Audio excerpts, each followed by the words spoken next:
Was that the finger wave? All right. Hey, everybody, it's MP. Welcome back. This is our Season 8, Episode 5, The Bells Review and Analysis. And I'm joined once again by these three amazing people. And they don't like to introduce themselves, but let people know who you are. That's really just me. I'm DJ. My name's DJ. I am a very skilled technical wizard. I am Calum. I'm a bar student. I'm a bar student in the UK. That was my terrible British accent. Yeah, different region, but it works. It works. And also we have Clare with us, who always receives the vast majority of praise in the comments, much to the disappointment of me. Tell you not to just shut the fuck up and get on with it. To DJ earlier this week is that me, DJ, and an MP are merely the punctuation between Claire's various moments of brilliance. So we'll move forward with that in mind. Too true. I don't think anybody's regretting that choice at all, anyways. Nah, I think we've all resigned ourselves to it. It's good. Absolutely. Oh, that was a nice face. Yeah, I saw that, Claire. I'm aiming for the episode 5 thumbnail. Anyways, it's mine. Claire, you are the showrunner here, so do your thing. Oh God, what an insult! A showrunner. She does better than Dan and Dave, that's for sure. Okay, what was your polished choice? This? Oh no, wrong channel. Wrong channel. Now that was just me. Nice fake accidental plug. I chose the Puce this week. The Puce. Right, okay, so your general thoughts, if you can even manage to describe how you felt after this episode, and how many links on the Meister's chain out of 5 would you give it? So, Calum, go. Okay, so this might be a little bit controversial, and I don't believe I have any agreement with this, but my view is that this was one of the best episodes ever. The problem was that it wasn't set up correctly. Here's the thing. I think that the characters, the end game of the characters that we have seen are going to be very similar in the books. However, the issue is that because the season has been so rushed, so too has the build-up to these climactic moments. So Dany burning King's Landing, Jaime and Cersei dying together, the Hound and the Mountain dying together, in flames, and whatever else you want to kind of pick on. It's all going to happen in a very similar way, in my opinion. But it's just that George will set it up in much more of an elegant and comprehensive way, so that it pays off more than it has done in the show. But to wrap up, looking at this episode from an isolated perspective, without the kind of shortcomings of the previous episode's writing, I think that it was absolutely phenomenal, particularly from a CGI, directing, acting, music standpoint. And for that reason, I'll give it a 4 out of 5. Wow, I think this is the first episode of the season where Cal and I are almost in complete agreement. I was going to also go 4 out of 5. I think it's easily the best episode of the season, and definitely up there in terms of one of the best episodes ever. That's not to say there aren't things I'm going to pick apart a little bit. I'm sure Cal feels the same way about that, but there are, definitely a fantastic episode. I think they did a great job. I think they did a better job in this episode representing the chaos of battle. And I loved, watching Dany snap and go that route. I really liked it. I really did. So 4 out of 5. All right. No, I'll go with a 3. Generally, these ones aren't my favorite to begin with anyways. I don't really care for the heavy action episodes as much as I like dialogue and content-driven episodes, but I think I can see what both of you are saying in regards to characters dying in the exact same fashion and the way it sets things up, but it was still just seemed too rushed. And with the whole season leading up to it, or like the whole series leading up to basically sort of this point in the next episodes, I just thought they didn't do anything justice. Yeah, I suppose maybe if you're just a show watcher, you'd like it. Although I've talked to some show watchers and they all said it sucked. Some said it was great. Some said it sucked.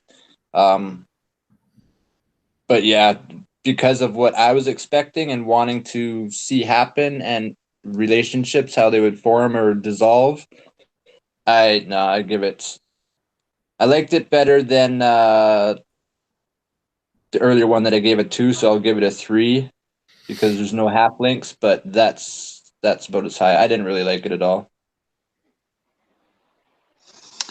Well, this has been probably the most divisive, controversial episode of the season. I think probably even more than the long night, and you know, to the extent that there have been like petitions set up to like completely rewrite season 8, which is just like, come on, Not going to happen. Yeah, that's preposterous. Put your effort and energy into something a bit more meaningful than that. Agreed. I a kind of episode of extremes in a way, and like I still can't get my head around the fact. Like, I'll give you an example. I completely thought that I was dreading Cleganebowl. This is something that's like, oh, it's so unnecessary.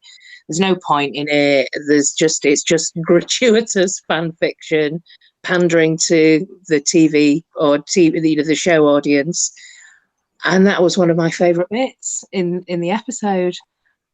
Unexpectedly, like, really enjoyed that scene. And it didn't, and it was very satisfying. But it wasn't something that I was dreading it. I think we'll get to the main points when we get to that. I think it's probably best to kind of go through characters really, and particular scenes rather than locations. Although I suppose we can start off with Varys and Dragonstone. But I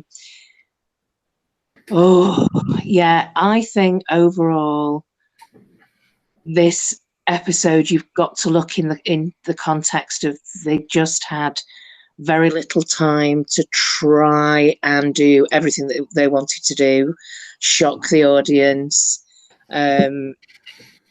you know, include some real epic moments and battle scenes, but I think it just the timing and the pacing was just I can't get my head around it.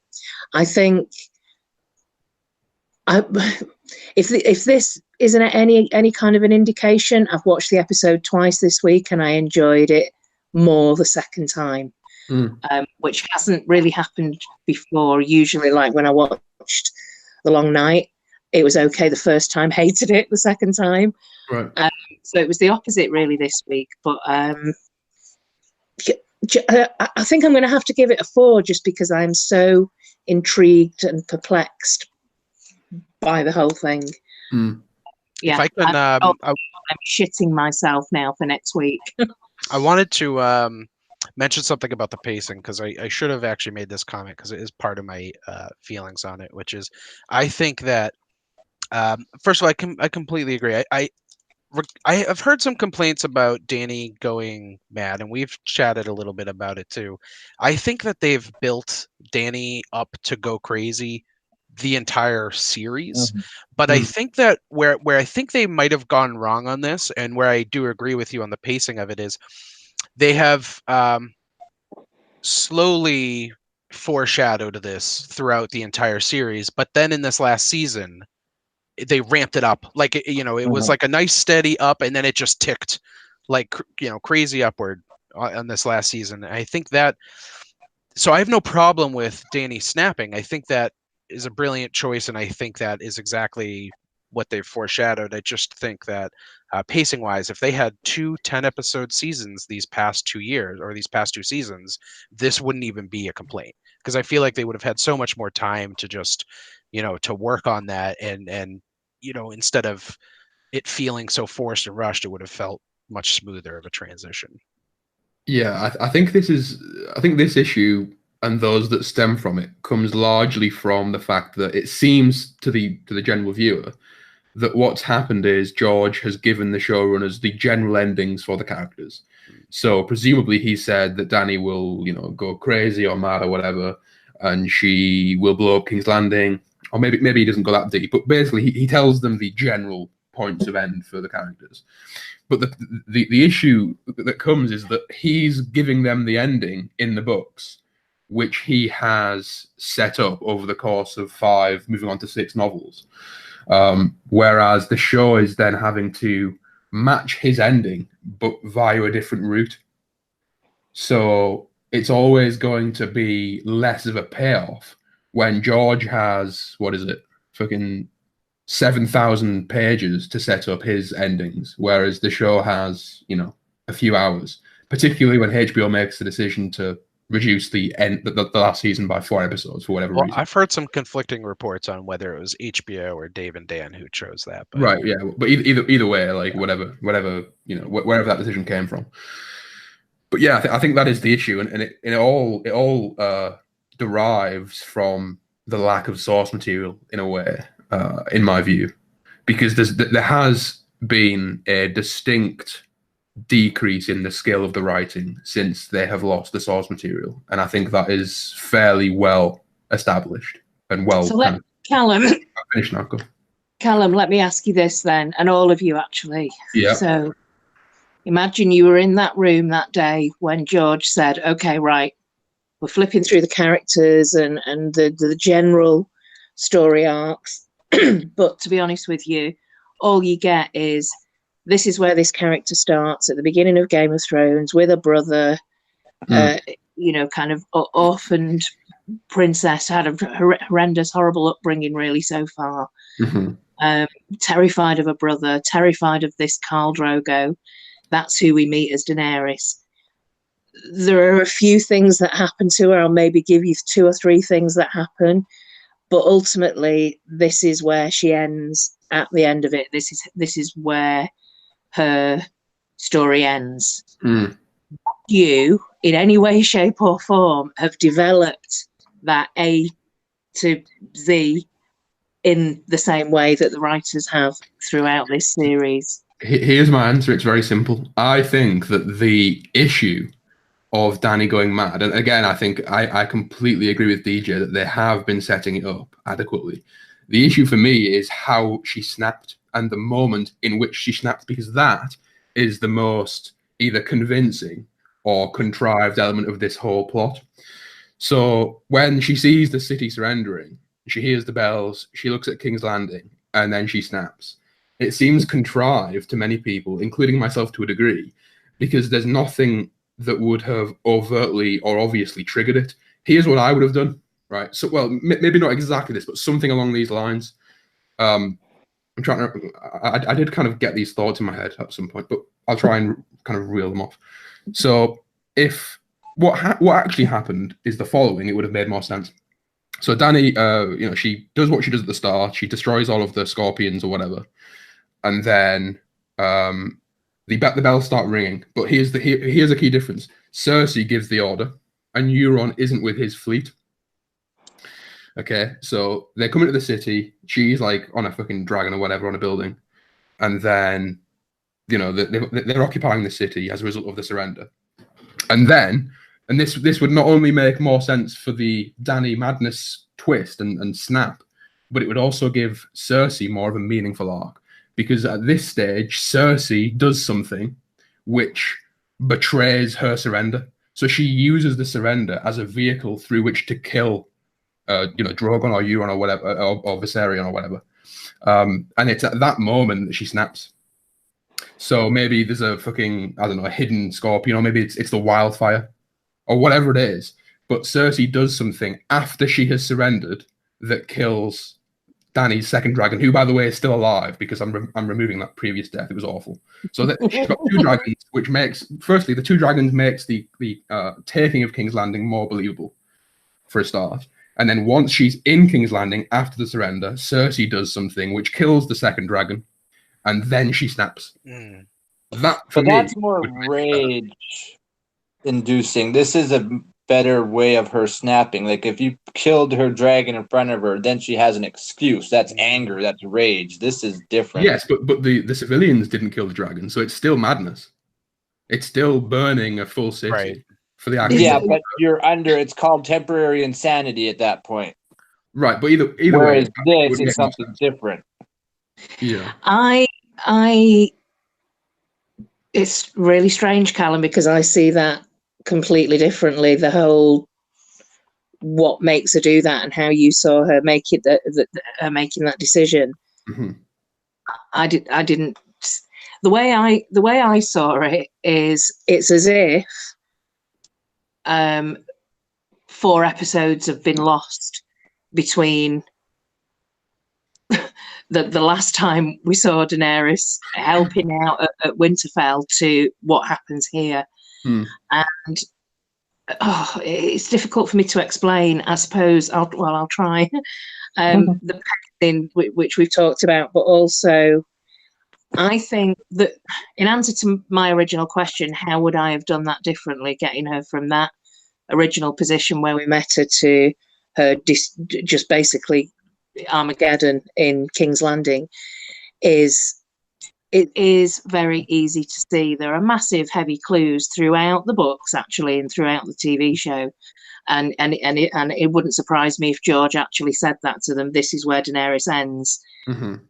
Not going to write it the same way, because what we need, there's too much of a leap in logic for us to see all of the times where she struggled with who she was and what her responsibilities were, and whether or not she would make a good queen and what her choices would be. And I know she had her older advisors round her, and then that was all she had at the end was just everyone being stripped away from her one by one, and it being more of an emotional reaction each time. Yeah. You can watch compilations on YouTube of like, oh yeah, of course, yes, we can completely see how she would have totally gone mad at the end.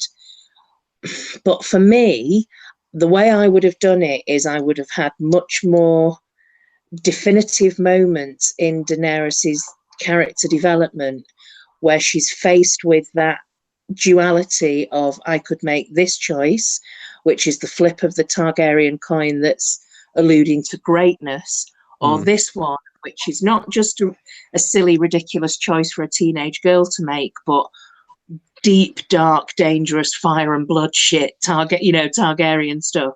So there should have been more because there hasn't been. When she's been faced with a difficult decision, she usually tends to use, there's always an undercurrent of like, could she go this way? Could she go the kind of Mad King way? But generally, like, Daenerys hasn't, she's not really, has she been violent? Has she killed anyone? To me, it felt as though she was developing more towards being quite a compassionate ruler. And can I say one thing? Can I actually hop in here for a second, because I haven't really spoken in a minute, but I sort of disagree with you. We have her. I mean, if you look at how she was even when she first became the Mother of Dragons, even that was a dark moment for her, right? Burning Mirri Mazdur alive, and she's like, in the books at least, she's like, what, 13 or something at that point? She's burning a human alive while she cremates her, dead husband and baby and all this stuff.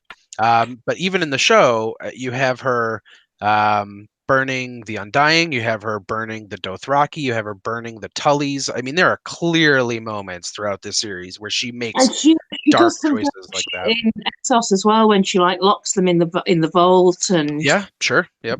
She like crucifies the slave masters and stuff.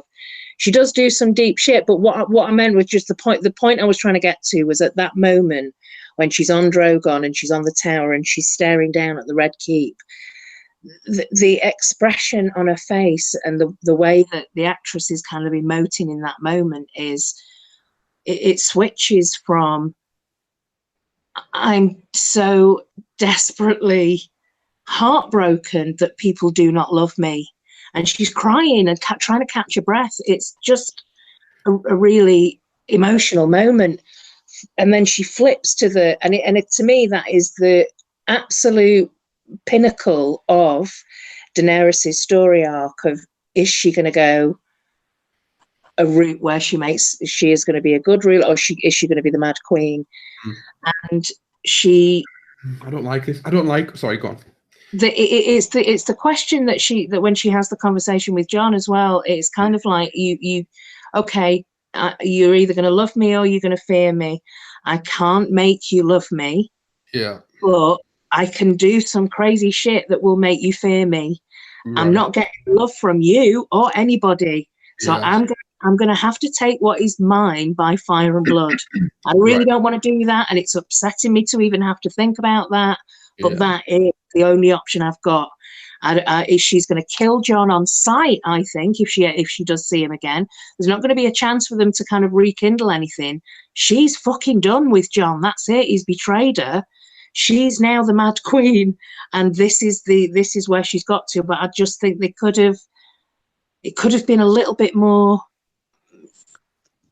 meaty to me, that development of that character to get her to that moment that then was more. But let me explain it just finally with what I think. My reaction was, oh my fucking God, what are you doing, Daenerys? And I wish my reaction would have been, okay, she's gone with that choice, and that's kind of plausible. I can see how she got there. Yeah. I'm still shocked. It's horrendous, but it's understandable to me. That's what I mean. Yeah. Can I kind of combine yours and Duncan's points and answer them both simultaneously? Okay. I still need to talk, though. I don't know if I've actually made any points yet. It's just because you asked me a question and I want to get to it before then you move on to something else. Sure. Yeah. So I'll be very, very terse. So the reason I think that there needs to be more of a trigger, so when you're talking about kind of temporary madness or whatever the term you used was, it's a valid point. Here's the problem for me, and here's the reason why there needs to be more of a overt trigger, is because I kind of deprecate the tendency for people to make equivalent the Mad King to Daenerys, because people say, oh, she's going the Mad Queen route. If you heed the descriptions of the Mad King in the books, he can go from hysterical laughter to burning someone alive in the space of 5 seconds. So he in our world, he's clearly suffering from some acute mental disorder. Yep. Whereas Dany, and this is in my view what makes Dany worse, Dany isn't mad. She has made that choice, in my view. And so the reason I think she needed a trigger is because she hasn't got that madness inherent to her as the Mad King did, in my opinion. And so the trigger that needed to happen because otherwise it wasn't as believable as it ought to be. That's my view. She's pissed off because she's realised her boyfriend is a big fucking useless emo, and that's a reaction to it. Let me throw this out there. I'm gonna put myself even on an island because I sort of disagree with both of you on this, because I don't think that it's first of all, I agree that it's not the same kind of madness as Aerys, because like you said, his had a sort of manic bipolar flavor to it. Like you said, like he could go from laughing to to crying to, I mean, it was there was an acute mental illness there. Dany is premeditated, and I think that it's almost sociopathic with her rather than like a manic depressive kind of a thing, because and this is shown in the scene where she goes to kiss Jon and she says to him, like, is that all I am to you? This is like, I feel like that scene between her and Jon was her last attempt to reclaim her own, like she was reaching out to him saying, like, pull me back in, because if you don't, this is it. She made the decision when Jon didn't kiss her, and she said the words, which I wrote down, but I can't find it. But she said, "All right then, let it be fear." And she made that decision right there. And I think if you actually, having just rewatched the episode, you can see, I think Grey Worm was under orders to do exactly what he did. I don't think this is completely premeditated, all of this stuff. Right. So I don't think she needed a trigger, because a trigger would be more like what Aerys needed. Aerys Targaryen was the manic, bipolar, sort of like anything could set him off. Dany is clearly, she understands the choice she's making, and she made it because she thinks that is the only route she has, because she clearly does not have the love route. She can't. Short of getting on Drogon and just getting the fuck out of there and going back to Essos, where there was some modicum of respect for her, she's grieving, she's heartbroken, she's been isolated, she's got nobody around her who's really fighting her corner. She's being betrayed left, right, and centre, including by Jon, and she's been kind of rejected by Jon as well.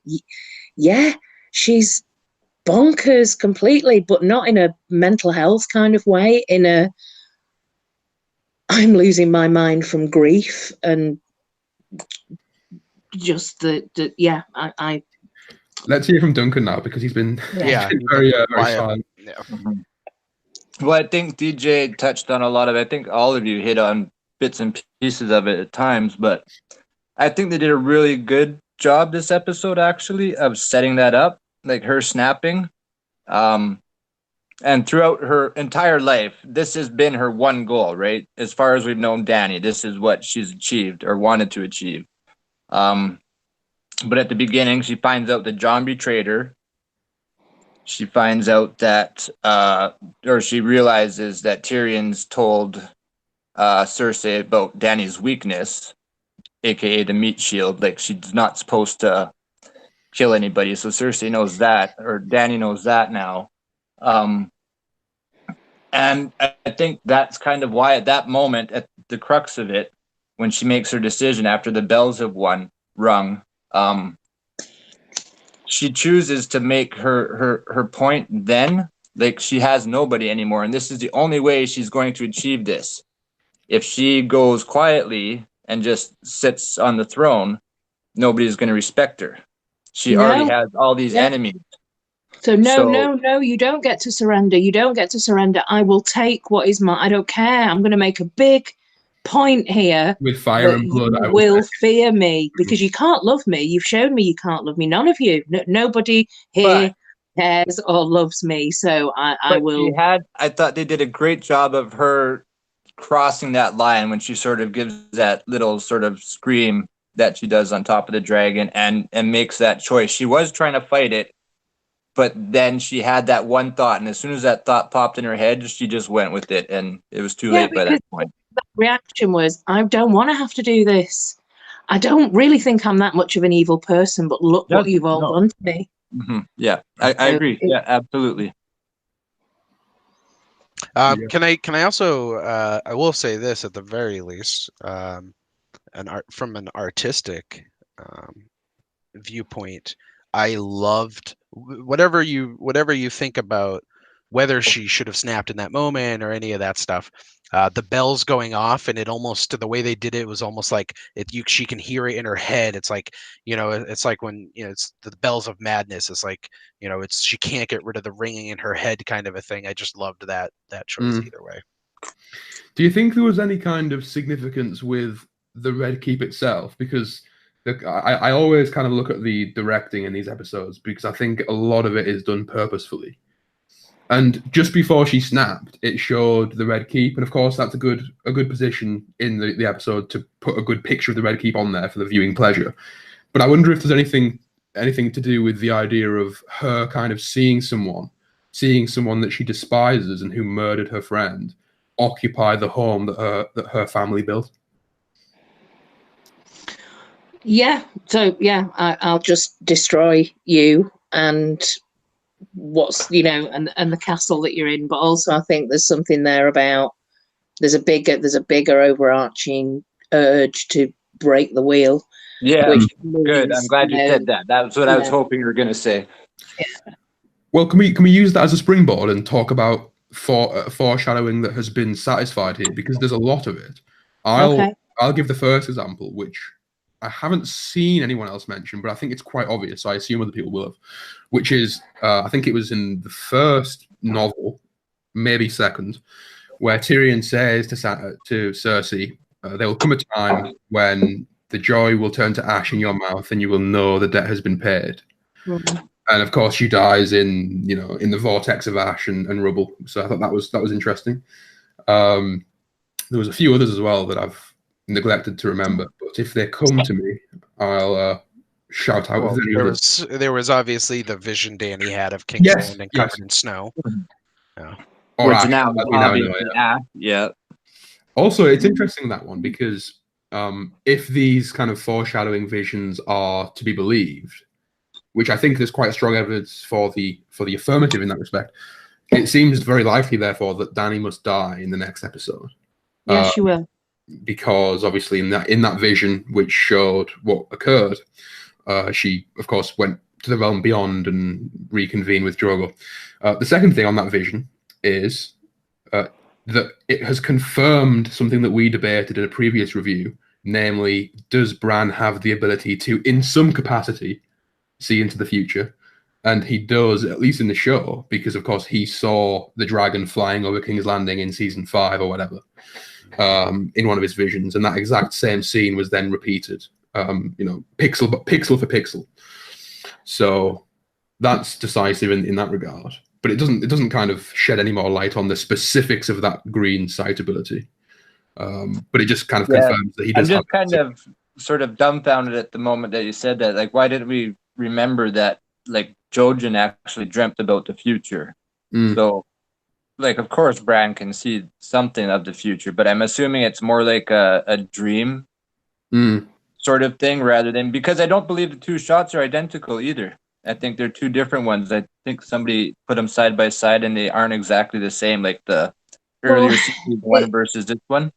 I think it's difficult because in the show, it kind of comes across more like a vision that can be, one of those sort of like the House of the Undying, where it's this could happen, it might not happen, it could be a future, it might not be a future. So I don't think it's the same as the way that he kind of, I think it's slightly different to him tapping into the Weirwood network and looking at things that have happened in the past. I think this is just, I don't know, some kind of sort of stark dream vision that might not even have anything to do with the three-eyed raven abilities. But I think it does indicate, I mean, I was on Johnny's channel earlier and I was saying, now is the time, if you're going to be massive tin foiling, now is the time to be it in the last 2 weeks. Just stretch out all your tin foil and just go for it. But I do think, not that I think that the writers would even go anywhere near this type of stuff, but I think it'd be absolutely brilliant if there was a connection between Bran and Drogon for a number of different reasons. I think if whatever happens to Daenerys, if Drogon survives Daenerys, he's going to have to somehow be kind of controlled. So my own personal. Are you thinking going to the line of "but you will fly" sort of thing? Is that what's drawing into your head right now? I think that. So if we go with, and I've not completely fleshed this out, but if we go with Bran, Wargs, Drogon, but Drogon being such a powerful magical beast is difficult to control. We know from the books that if you warg a certain animal for a certain amount of time, whatever, I think there's going to be this like internal battle between them where Bran kind of gets trapped inside Drogon, but also it makes Drogon easier to control for another rider like Jon. I think Jon could just get on Drogon after shit goes down in King's Landing. So actually it now becomes Brogon, not Drogon. Oh, come on. They that fly actually back. physically hurt. Like, this is that did, didn't it, CJ? Listen, this is my fantasy tinfoil here, so you're going to hear me out. He flies Drogon with Bran, who also wants to go back to the north because he's the three-eyed raven, inside Drogon. Go back. A lot of tinfoil is needed for this. Jesus. They reunite with Ghost and Tormund and the Wildlings, where Jon's the happiest because he really is the true North, and he becomes like the king of the true North, and that's his. He puts himself in exile. He was never going to be on the Iron Throne. Claire. Yeah, there you go. Can I just say that there's so much tinfoil in that I could bake a potato in it. Yeah. I'm glad she prefaced it by saying that this is a time where you can lay out the best of the Yeah. tinfoil. Yeah, the craziest shit. You saved yourself good. some there, yeah. Yeah. That was fun to listen to. I enjoyed that. Yeah. I mean, Can we it use wouldn't that? suck, to make- honestly. Well, you know what? Let me just throw this in on a serious note. I think that would be a very fitting end to the horrible torture that Bran put Hodor through in that perpetual mind That's trap. true. So Yeah. if he ended up getting trapped inside Drogon, that actually would be quite a fitting end for somebody who isn't really real anymore, isn't really human. Hmm. So What you're else drawing on Varamir 6 skins, you're drawing on whatever I said earlier, I can't remember now. But yeah, no, it's Before a good theory. because by the way, I only have one prediction, but we should save those, I think, for the end too. But Sure. My only issue with that, well, other than the excess of tinfoil that is required to actually stomach it, I is love it. I feel as though Drogon. I know that this isn't kind of an analogous production in any sense of the word. I don't know what the sense of the word analogous is. That wasn't the word I was looking for. An allegory, that's the one. It's not an allegory in any sense of the word, in my view. But I think that there are representations that can be made, and I think that Drogon represents kind of, I suppose, weapons of mass destruction. He's certainly been used in that vein, and I think for him to survive the next episode would be very surprising indeed, unless they want to go down the route of him somehow maybe finding eggs or whatever, and kind of, I suppose, continuing that species. But barring that, I find it very difficult to believe that Drogon survives the episode. Right. Let me throw a little bit more tinfoil in, and this is from a comment from another video that I was part of before. So Drogon, very sleepy, big battle, needs a big nap. So he goes and has a sleep. What are the chances that a sleeping post-battle dragon could be ripped apart by a pack of angry wolves? I would love to see that. where I just want are to wolves see. I just coming want to from? see that wolf pack again. I just do. Let's just throw What it are they out gonna do, there. fly to The best of the Dragonstone? best tinfoil. Yeah, that's definitely. We got But they're several. south, That though, would be right? an They're awful. fairly south. They're only in the Riverland, so they're not that far away from Not Dragonstone. Ghost. Oh, No, you're not saying Ghost. just You- you- Nymeria Talking and about you- Ermac. Nymeria, yeah. Gotcha. What you've got to think about. This is what you've got to come to a conclusion about. Will Daenerys outlive Drogon? Will Drogon outlive Daenerys? Will they No. die? I think she's gonna see her last child die. Right. Okay. So in that case, who may kill Drogon, or flipping that round? Well, hold on. We're going Mm. into predictions way too Oh, early in this. Okay. I think we need to take a step back and go back to the beginning of this episode because we jumped straight to Daenerys, which is fair. It was the biggest. It sort of the is. It biggest was. Can I thing. ask you guys a question on the very first scene? Yeah. I've got a question for all of you on the first scene, if I may. Mm. Yeah. And the question is very simple: who, if anyone, or if anywhere, but we'll go with anyone for now, do you think Varys sent the letter to? Well, there's Dawn. men. Yeah, probably Dorne, one of them. Dawn. Stormlands. Riverland. Westeros, the Iron Bank. Here's Mhm. my prediction. I think he sent it to the Citadel because he knows Yeah.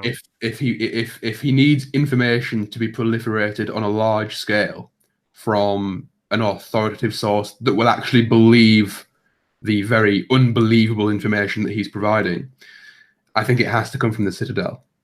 And it also ties the loop because, of course, Sam came upon at least part of the information and he was trained at that location. And I can't really see any other houses in the show that are significant enough for the ability to receive that letter in the show.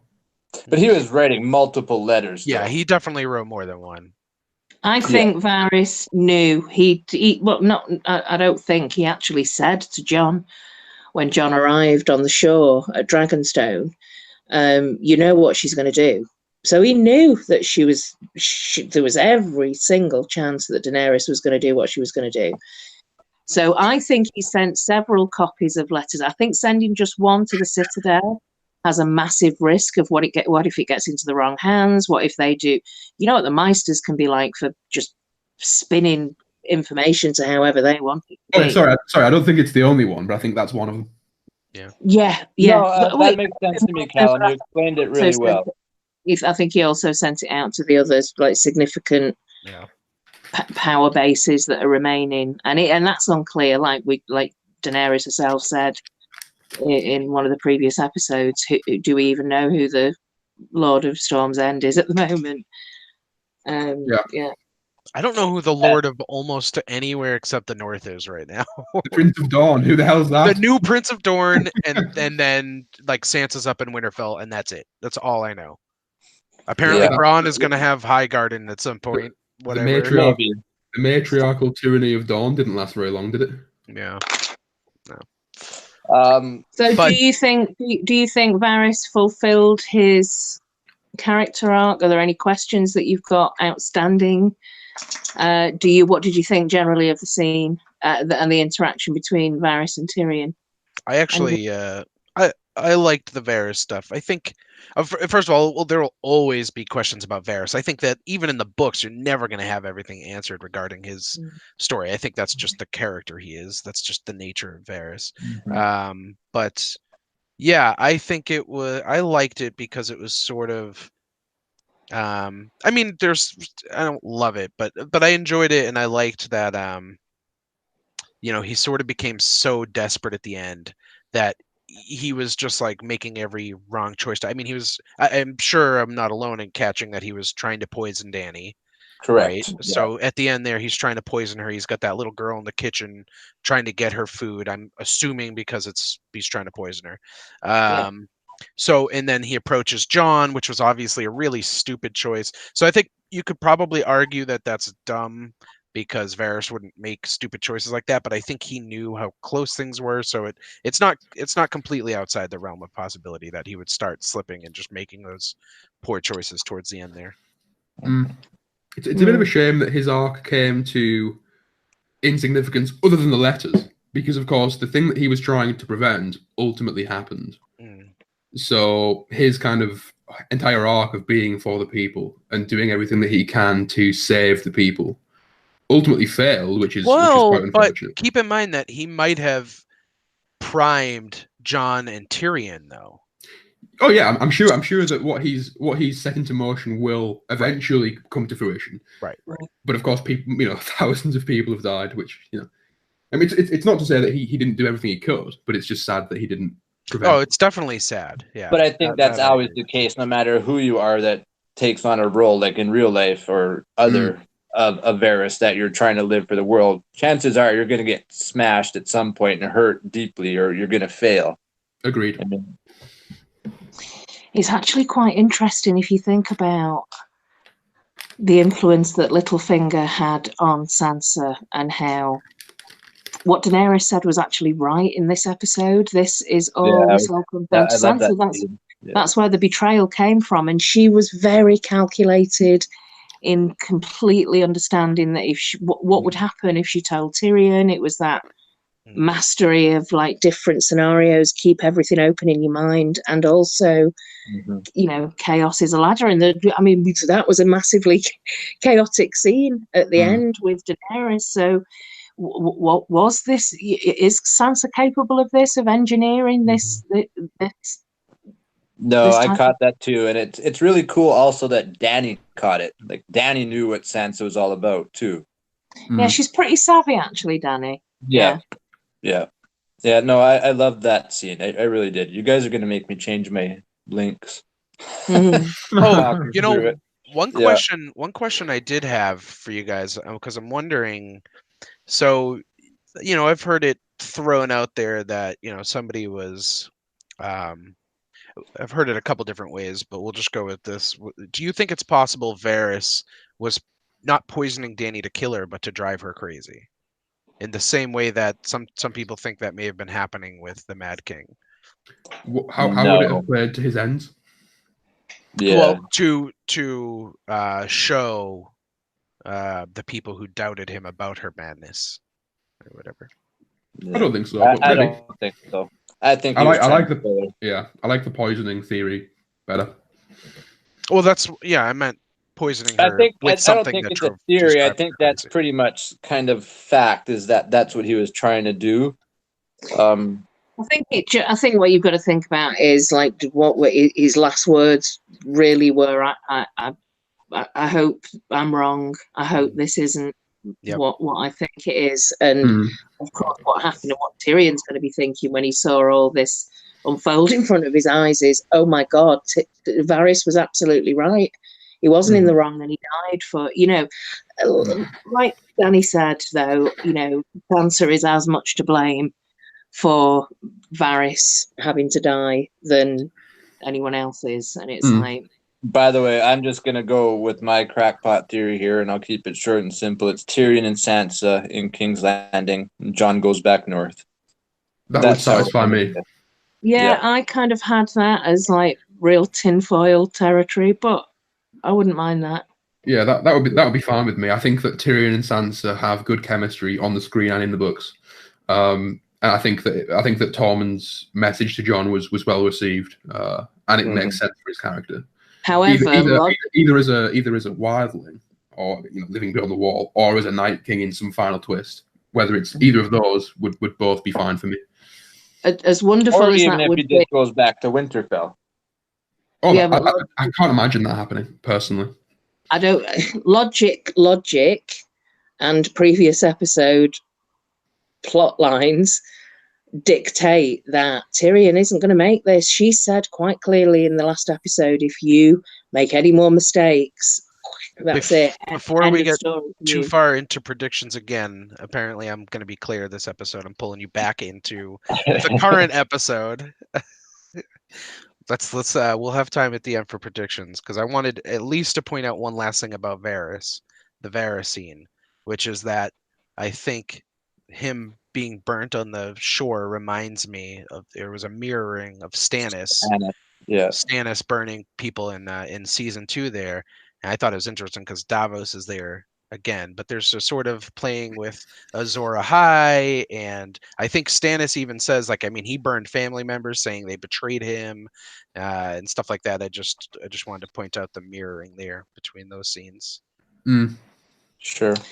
The thing that I liked about that scene, as gruesome as it was, and like Drogon appearing behind her, visually it was fantastic, but I think it's the first time that we really get that full-on face of like that point of view perspective of what it might feel like to get just blasted with dragonfire. So yeah, that was pretty spectacular. Dragons have awesome fire control too. I'm just saying. Yeah, I had a point later about how I don't understand how dragon fire explodes like C4 when it really should just be lighting stuff on fire, but for whatever reason the buildings are exploding on contact with the fire. Exactly. Yeah. The one thing I will say about that Varys scene is I believe anyways that when Dany was sentencing Varys, Jon kind of looked at her and was like, "This ain't how Dad does it." Like, he was like, "Well, you're not technically swinging the sword."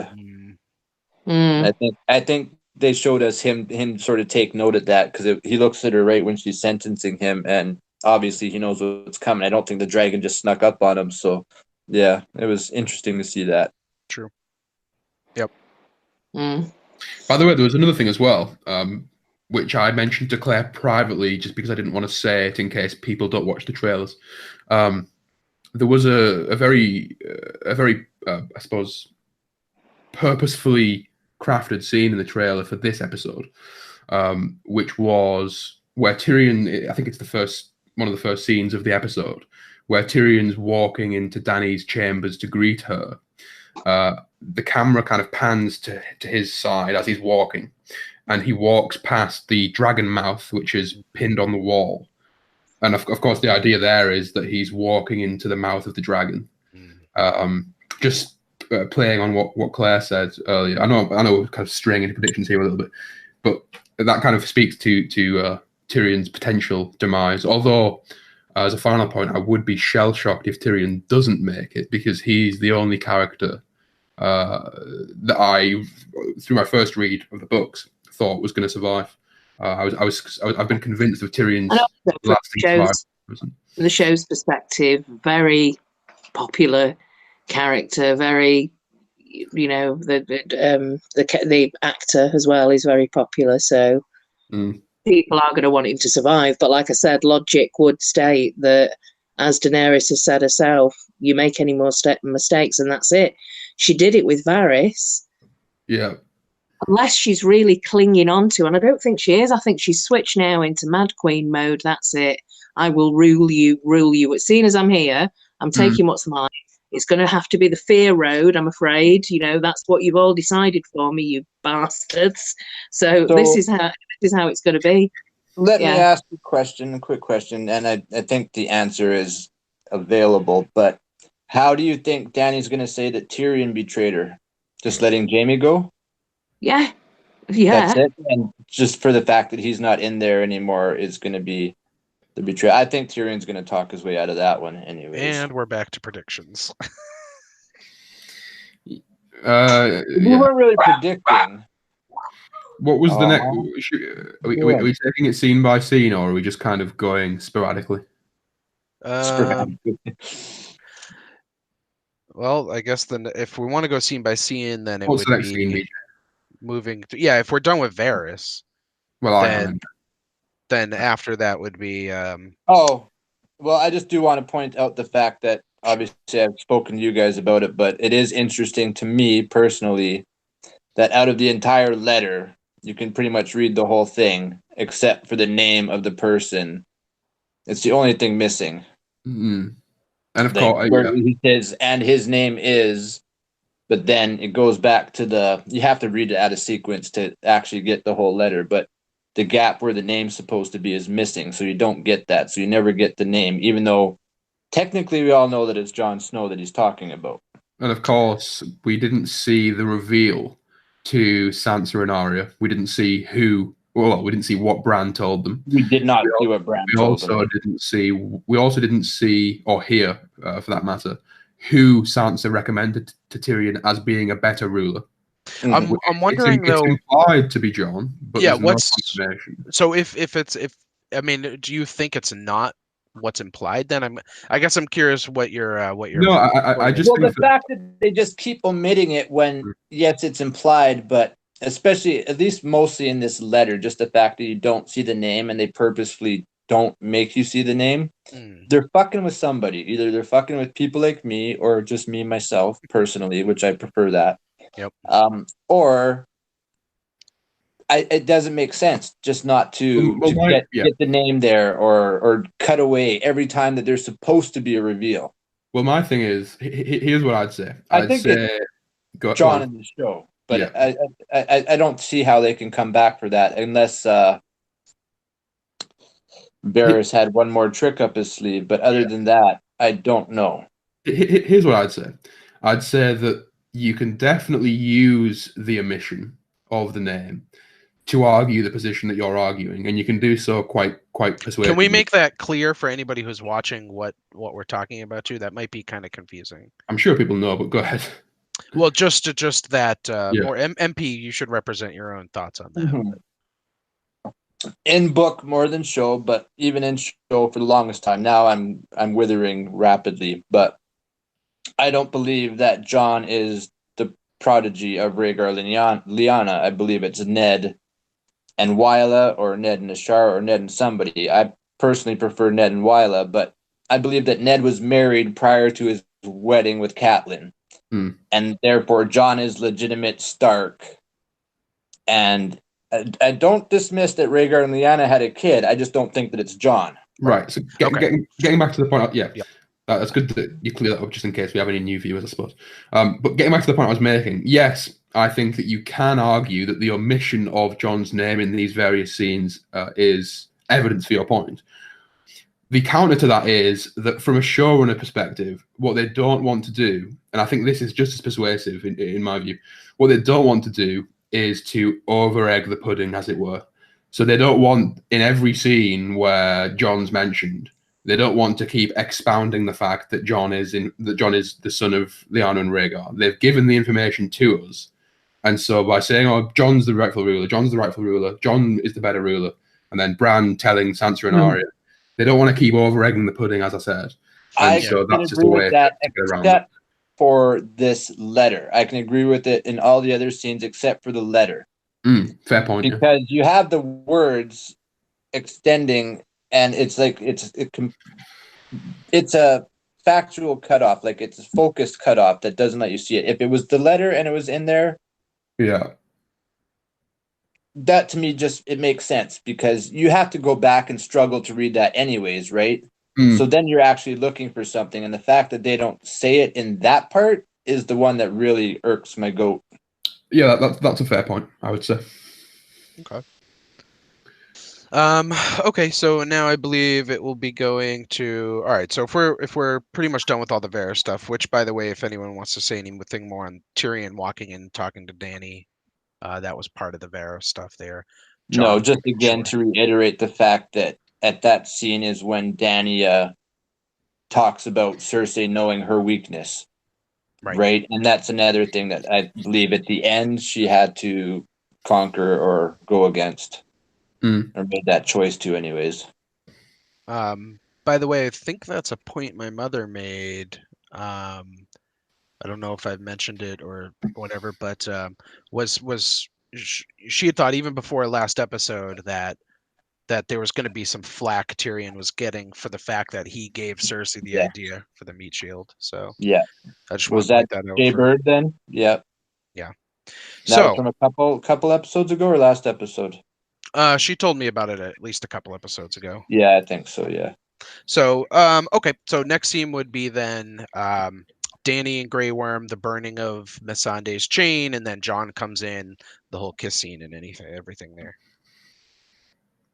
I think we already discussed it a little bit, but yeah, we haven't discussed Dany and Grey Worm's meeting, although we have discussed, as you mentioned, the kind of love or lack thereof scene between Dan and Jon. Projection, yeah. Dany and Jon, yeah. I suppose the only question is there anything below the surface with regard to Grey Worm burning his last possession of Missandei, or is it just his way of dealing with grief? For me, I was thinking about this too, and I had that exact same question. I was like, what is there any significance behind that? I think to me that scene between him and her, Dany and Grey Worm, was just I think they're both at a point where they're like, fuck everything. I mean, we had this goal, right? And they've had this goal for a long time, the breaking of chains and all this stuff. And at this point, they're done with that. They're like, let's just burn it all down.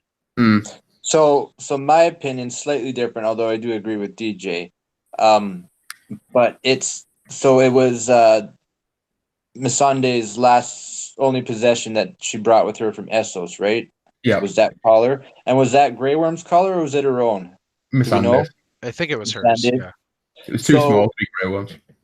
When Grey Worm threw it in the fire, the dialogue caught me, the fact that it was the one thing that she brought with her, and the one thing that Dany brought with her to Westeros was her desire to be the ruler of King's Landing. Like, that was her own possession. That's what struck me. That's good. Yeah. So I do think there was some significance there with the burning of that, and being the things that you hold on to and take with you wherever you go, like the things that are in your heart or made you who you were, sort of things. So yeah, I like that, and you've kind of triggered something for me as well, which is that collar represents Dany's goal in a way, because of course she is the breaker of chains, as Missandei loved to repeat ad nauseum. And of course, embedded within that title is her personality and her goals. So by burning the representation of that goal, we get more foreshadowing for what's about to come. So. Or also, as Claire alluded to earlier, she also wants to break the wheel. And as the breaker of change, she's doing that. But it also gives us a little bit more to perhaps why. Like, we don't know. I mean, sure, Dany's likely going to die in next episode, but what if she actually does win?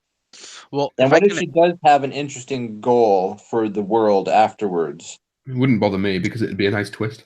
It would. if I can add to Claire's thoughts on that, because she specifically brought that up in the context of the Red Keep, and I didn't really get to Yeah. pipe in on that, but I had a thought about that, which is all of this to me.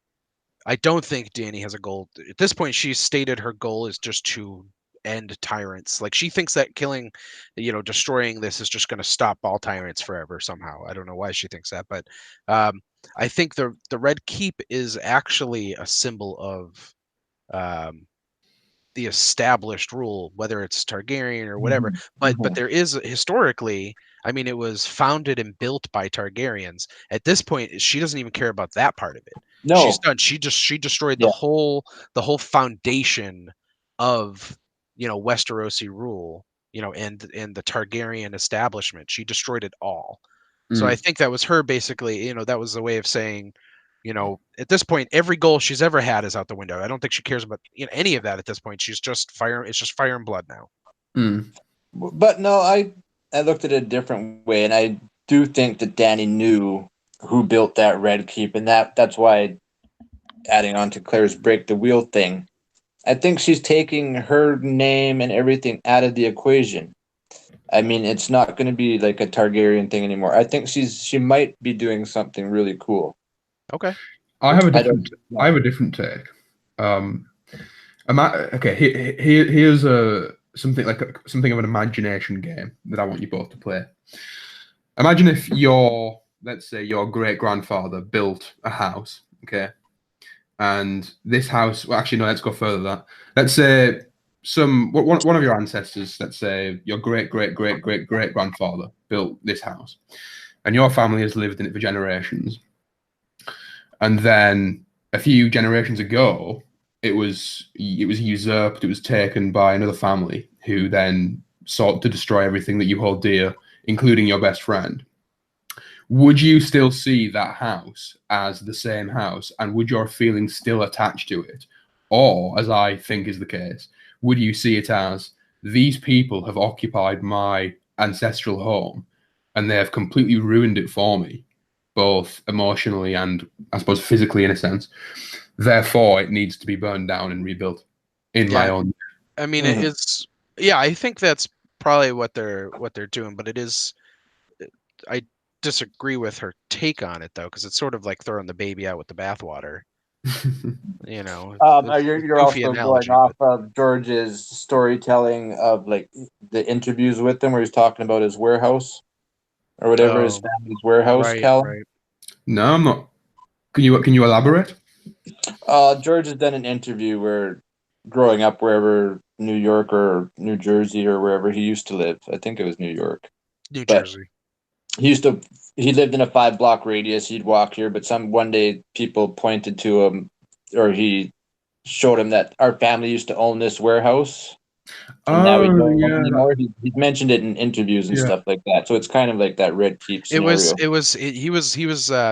I think where the part of him that's shown within Dany is the fact that his family used to be kind of like a wealthy and powerful family in this area, and that ended at some point, and his family fell into like poverty, and so he was sort of the beggar, the beggar prince or whatever at that point. That does ring a bell, if you'll pardon the pun. Hey. What's the next scene, DJ? Hold on. Sorry, I assumed you were I haven't finished. actually talked about it. What? No, I dragged it all out of my head. What were we talking about? There was the scene with Dany and Grey Worm, and then Dany and Jon. Oh no, yeah, we're out of there. Okay.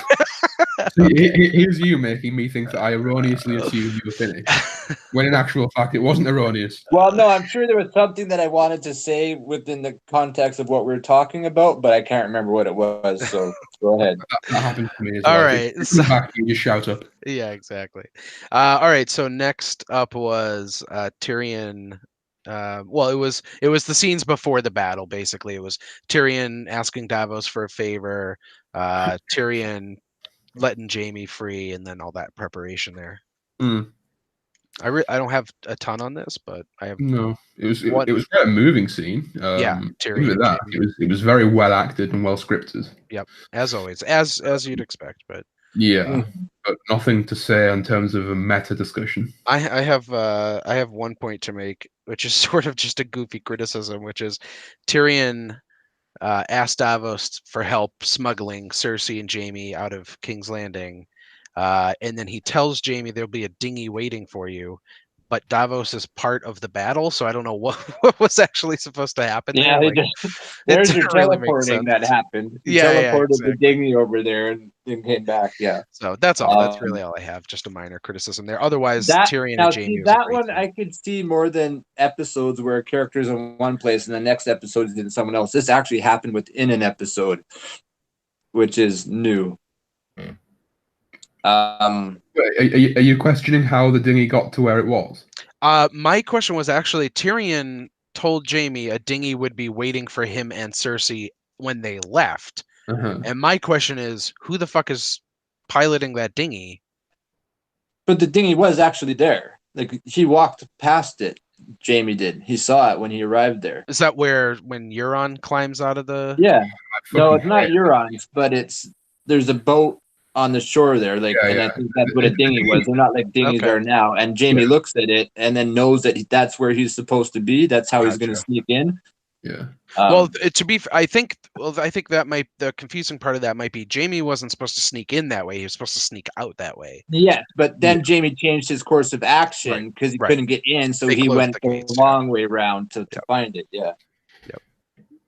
Yeah. Yep.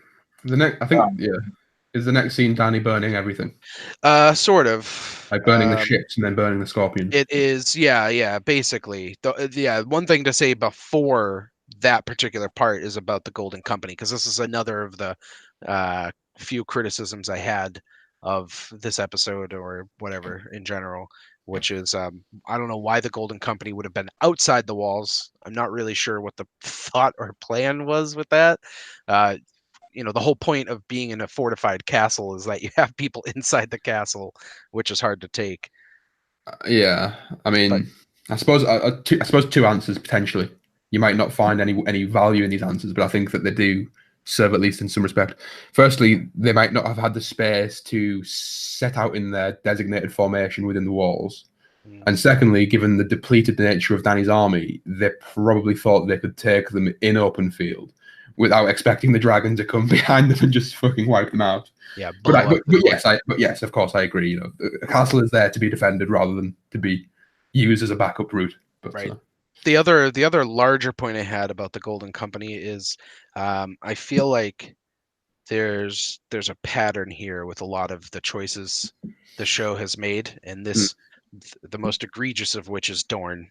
But I think the Golden Company falls into this category of the show choosing to introduce some aspect of the book that they have actually no plan for, and they don't know what they're doing with it. They just introduce it almost because it's part of the book. They're like, oh, we should introduce this. It's cool. And then they're like, oh shit, but we don't know what to do with this. Oh, now we're out of time. We can't do anything with it. Let's just kill them. Yeah. And I feel like that's what happened with Dorne, and that's what happened with the Golden Company. Yeah, there was nothing. Yeah, they just said, oh, and they hired the Golden Company, and the Golden Company is dead now. That's basically the extent of it, right? So, yeah. Here's a question for you, which I think has two answers, but I'll save them until you give yours. Why do you think the show even mentioned elephants if there was no intention of utilizing them? I don't know. Well, I still think it was a comparison, elephants versus dragons. It was just she wanted something big to fight the dragons. Because I'm not sure because elephants were mentioned in the previous season, weren't they? It wasn't just this season. I'm fairly certain with that. Let's assume for this that they were. Let's assume in season 7 they were mentioned. I wonder if they intended to have elephants, but then had to be cut out on the CGI implementing phase because of lack of funds or whatever. So then they had to kind of make a joke of it in the dialogue because they'd already picked up. Because otherwise, I can't fathom why they would even mention something that they had no intention of. I think they actually do make those type of jokes. I felt like they're talking directly, like breaking the fourth wall a few times. So that comment from Cersei about, damn, I really wanted those elephants could be Mm. them sort of getting some stuff off their chest. Do you think they did the same thing when they mentioned the new Prince of Dorne? Because I feel like that was because they just didn't have to. First of all, they only mentioned it once in the entire season, and it was completely unnecessary. Yeah, It's almost like, why did you even bring it up again? You know that people it's are a mad joke. about what you did. Yeah, it's a joke to us. It's them saying "fuck you." Yeah. I don't give a shit. Unless maybe at the end of something next episode, there's going to be a bunch of nobles in one place, and you get to see them. But other than that, or her, if it is a princess. But the only way that they could rectify that is if one of the final scenes is some kind of council.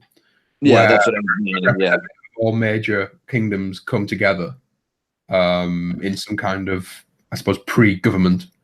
But failing that, I agree. I think that they do just kind of throw away. That's why I do wonder if Varys maybe sent a letter to them. I don't know. Maybe they'll do something with that, but I guess we'll see. is got Clare available, or is she completely gone? I'm not too sure. She hasn't left, so I'm assuming she'll join us. She but we might can be just power through. I just know Marwyn was barking, and then all of a sudden she took off, so I don't know what's going on. Taking him out for a little wee. Maybe. What was the next scene? Now begins the Fire and Blood. Right. I think we did all discuss pretty much. Yeah, nothing to say really on that. Other than how impressive the CGI was. Well, for sure. Can I summarize one thing? Absolutely. On how I feel about, because obviously, and there are fair criticisms about comparing how Dany and the Dragon did against the Scorpions this episode as opposed to last episode. I think those criticisms are fair, but I would summarize it like this, which is my problem isn't how powerful the dragons were this episode, it's how powerless they were last episode. I think that's the best way I can phrase that. Well, in the previous review, I mentioned that quote from George Martin, where he says that a fully grown dragon in the air is effectively impenetrable. It's only a dragon of that size has only ever been taken down once in recorded history, and it was a 1 in a million shot. So I agree. In this show, they represented that quite nicely. Although I would have preferred it if one of the arrows kind of deflected off his hide.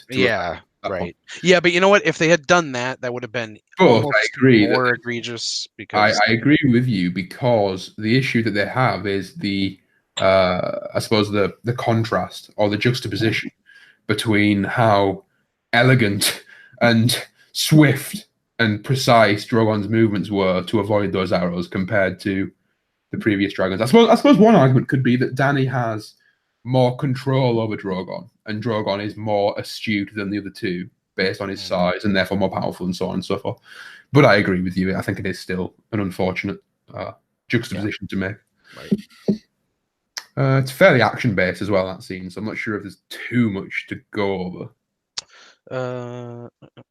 No, other than I guess we could just talk about thoughts on I guess I would just say in general I liked the way they captured the chaos of this battle, and I loved the scenes where people were running and then looking up and you just see the dragon fly overhead. I loved that. Yeah. I think this is something I mentioned, I think, to you on text, which was whether you agree with the writing or you like the writing or you want to give a diatribe about the writing. Okay. All of that aside, given the script that the directors and the actors and the music producers have been given, I don't think that any man alive in 2019 could have done a better job. I think that everything about Game of Thrones in season 8 is absolutely phenomenal. It's only arguably the writing that brings it down. The CGI, the music, the acting, even just the cinematography generally, like the way the scenes are shot. I think I said that almost exactly after the Winterfell battle episode, which was I think my least favorite of the season so far. That episode, other than I should say writing wise, I think it was cinematography, like you said, cinematography, music, acting, all that stuff was as good as it always is. I think the writing in that was just terrible. And will you be attending the Game of Thrones music experience? So we have our tickets already for September 10th in Massachusetts. Ramin Djawadi coming to Very jealous. Massachusetts again. They haven't announced whether they'll be touring. I know they didn't Great last Britain or time, not. so they really should hit you guys this time. Yeah. Well, they came to London last time, but I just didn't get tickets. I mean, you guys are only the inspiration for all of this, so you know. Well, yeah. I think that should we Duncan, we've just been discussing the battle and the action scenes where Dany begins the fight. I think we've got to the point where they breach the gates. So anything before that, if you have any comments. I don't really. I mean, nothing good, anyways. I didn't like DJ's touched on it before. The effect of the dragon fire, where it's just exploding stuff now. There's one sequence where she went and took down I don't know how many scorpions, but the dragon's flame went on for like so long that I found it a little bit ridiculous. That the fact that not that it was happening there, but the fact that it didn't happen earlier. Like when, say, I don't know, I can't remember. Rhaegal got killed. The second one is Rhaegal the second one that got killed. Yes. Yeah. When that happened, the fact that she chickened out and didn't do it, like if these dragons are so powerful and all of a sudden now she's perfect at it, it just threw me from the loop. Yeah. Well, it's funny that you should mention that because when you were absent, me and DJ, I think DJ initiated the point, but we both discussed it, which was the contrast or the juxtaposition between how powerful Drogon appeared compared to how powerful Rhaegal appeared earlier in the season. The obvious point that I'd just make for your benefit is that, of course, Dany isn't directly controlling Rhaegal, so therefore he won't be as astute as perhaps Drogon can be. Although I would argue that you're better to act on your own than having a rider. I think you'd act more instinctively if you were just the show a seems lone dragon. The show seems to be flying in the face of that. I think I suppose it depends on how intelligent dragons are, doesn't it? But yeah. I suppose we can move to the actual breach of the city, unless anyone else. I think there was one minor thing, but it's just because it happens during this, but it's not necessarily directly related. Okay. But during this, Qyburn comes up to Cersei a couple times, comes up behind her. Did anyone else? Because there was a friend mentioned this to me too, and I felt the same way. There was a couple. So he comes to her twice at like two separate points, and there was like a part of me, and it was after they show Arya and the Hound and Jaime trying to get in the city and everything, and I kept thinking like, I wonder if Qyburn is really Arya. Like I just totally went tinfoil on it. I was like, if Arya took Qyburn's face, and there was one moment where he came up behind her and he's trying to convince her to go away with him, and I was like, maybe it's Arya trying to get her away from the mountain or something. Obviously, would have been ridiculous, but I don't know. Here's what I'd say to that is that I think that would be really cool. My only issue is I can't stomach the idea of Arya being given another fucking huge kill. She's already had the Freys. She's had the Night King, which was supposed to be the largest threat to Westeros. People thought that she was going to kill Cersei. There's merit to the thought, but again, I didn't like the idea. Similarly, I don't like the idea of her killing Dany either, although that as well has been set up. I think that it'll be Jon, but we'll get to that later. Yeah. I have a prediction about that may differ from yours, but I definitely do want to save that. Okay, I'm trying to think about the scenes now. You've got notes, don't you? So you can. Do you want to reel off the scene? The next thing I have is basically when the bells start going off, or when Jon and Grey Worm and Davos are in front of the Lannister army. They're waiting for the bells to go off. Tyrion comes up waiting for the bells, all that stuff. Did you discuss Cleganebowl or did you not? No, we haven't got to that yet. Okay, go ahead then. Nope, I was just gonna say one note I'd make is that to back up my idea that Grey Worm and Dany premeditated this whole thing is that Grey Worm, I mean, he throws the spear at the defenseless man, but also he waits until the bells are ringing. Before that, he's just standing there with Jon and Davos and the army behind them, but then the bells start ringing, and that's when he throws the spear and starts the chaos again. Can I ask you? Sorry, go ahead. I was going to say I disagree with DJ a little bit. I don't think he waited until the bells were ringing. I think he waited a beat after that to see what Dany did. Oh, okay, fair enough. Yeah, well, because she does tell him too, like you'll know the signal or something. Like Dany said something along those lines to him at some point. And I was earlier when you had said that Grey Worm was under orders. I still think I made a note when you guys were talking that I think it was more Missandei that gave Grey Worm the order and Dany herself as well, rather than True. Dany Well, yeah, technically, telling- yeah. Can I ask either of you, because it's been a while since I've seen the episode, did Grey Worm, because if my memory's correct, Grey Worm started killing the Lannisters, the Lannister army, after Dany had started burning the city. Oh, Yes. No. I think As she that started. if I remember correctly, she flies off of her perch and starts making her way. At that point, we're like, oh, she's heading to the Red Keep, and then Grey Worm kicks off the chaos.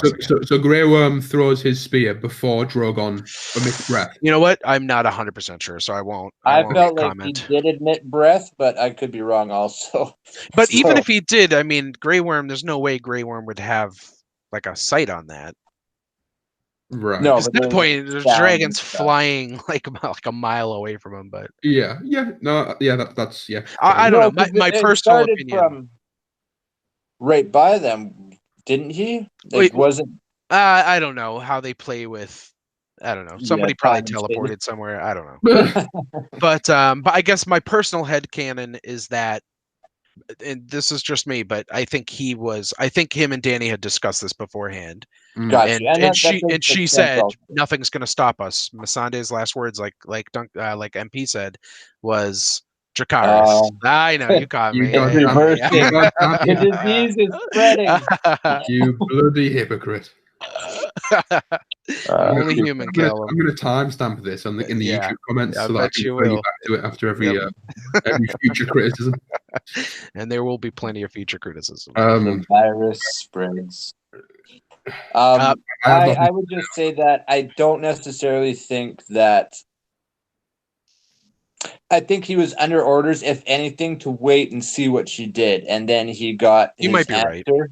Yeah. I don't think it was. We're definitely going to do this, but follow Yeah, me. you might be if right we do. because, like I said, she at one point, I forget her exact words. She says something like, "You'll know the signal when you see it," kind of a thing. I thought that was when to breach the gates, though. I agree, but that there might have been a little bit of a double. Yeah. Yeah, I mean, double thing entendre. I mean, double either speak way, happening there. it's arguable either way, and I think that Right. what you're saying has merit. I haven't got anything else on that. I will say one other thing just about the Lannister army throwing down their swords. I think was supposed to remind us of how the Iron Throne was even made in the first place. I agree. I thought the yeah. exact same thing. Yeah, I Which thought was that was basically just a little history lesson for anyone who doesn't know. I'm sure most people do, but was when Aegon was conquering King's Landing the first time, when he landed there and was conquering that area, people were throwing their swords on the ground, and he collected them up, melted them into the Iron Throne, basically. So, Which, by the way, Yeah. if anyone hasn't read the books in the comments, I'm sure the majority have. yeah, But there's a few, though. the Iron Throne in the show is nothing in compared to the book Iron Throne. But we'll have to move on from that, I guess. Yeah. But it's a huge structure with various. We'll move on from that, but I let say me we move on. describe again. It was like earlier when he said, my answer is quite simple, and he went on for, a good 5 minutes. Well, I mean, if I don't ramble, then I don't say anything. So How about this? I got you covered. I'll pull up. a No, you're picture good of at it rambling, here. Calum. I wish I had your ability. Trust me. I wish I could ramble better than I do ramble. I quite enjoy your Mine's actual rambling. See? I enjoy your ramblings. All right, here I'll share my screen so you can see the actual picture of it. Yes. It's not the actual, but That's it me again. Oh, right, but this is the one George likes to likes the point best. out. Yeah. So this is obviously significantly different, but just crazy, just swords jutting out, thousands of swords jutting out at every And angle. also that throne makes it more kind of reminiscent to the description in the books, where it says whenever the king gets too comfortable, he receives he receives a prick. Whereas in the show, it looks quite comfortable comparatively. It does. But again, just a minor point that I decided to take 5 minutes to expound for no particular reason. We'll move on to the next scene, which is... By the way, I'm gonna pass on a message from Claire. It looks like she may not make it back due to some neighbor problems. Oh dear. What? Yeah. So What's going on? I'm not too now sure, that but we don't have to discuss it here. We'll just make us nervous. No, she's okay. I mean, she's responding. So, okay. Well, we'll move Mark on. will deal with the neighbors. Except, you know what? She spelled neighbors like a crazy person with a U. Who does that? Who spells neighbors with a U? What kind of weird? What? What kind of weird British person spells neighbors with a U? All right. So the next thing is so the bells are going off. One thing I wanted to say. So I guess we're just taking on everything after the bells at this point. But I will say one thing I liked was when they showed just when the battle broke out again after the bells rang. I loved that it signified like what was happening on the ground was mirroring what was happening within Dany essentially. The bells are going off and just utter chaos and madness is breaking out. And I wanted to say, is comparing it to the battle at Winterfell. I really like this because say what you want about actual monsters, right? The undead weren't going around raping people. They had one goal, just kill, right? But I think they very specifically showed like that humans in a way can almost be like more monstrous than our actual monsters. Oh, yeah, sure. And I think they echoed that with the Hound talking to the Mountain too. Yeah, when he says, "There you are." That's what you've always been. That. Yeah, exactly. Yeah. Did you guys find it? Maybe I'm overthinking this. Did you guys find it a little bit strange that the Northmen were so eager to follow in the Dothraki's footsteps? Because their commander was screaming to remain calm. I think. I don't find it strange at all. So it's just bloodlust. You're winning, and that's you've gone through it so much, and it's like sport, man. Yeah, I had this conversation with a couple people too, and I think that was a very specific choice that the show made, and I think probably a good choice because like I said, I think two major things is one, it's mirroring the madness. It's supposed to mirror the madness that's happening in the skies above and just all around the city and everything. It's supposed to be like that, but also, it's like you have this, you have Jon, who's like the representation of the sort of, cool-headed, compassionate, whatever, and then just around him are his own people, filled with bloodlust. Bloodlust was the actual term I used to. Oh, she made it back! Look at that. Hi. Is this Ramblers Anonymous? This is RA. Welcome. Do you want to tell us a little bit about yourself?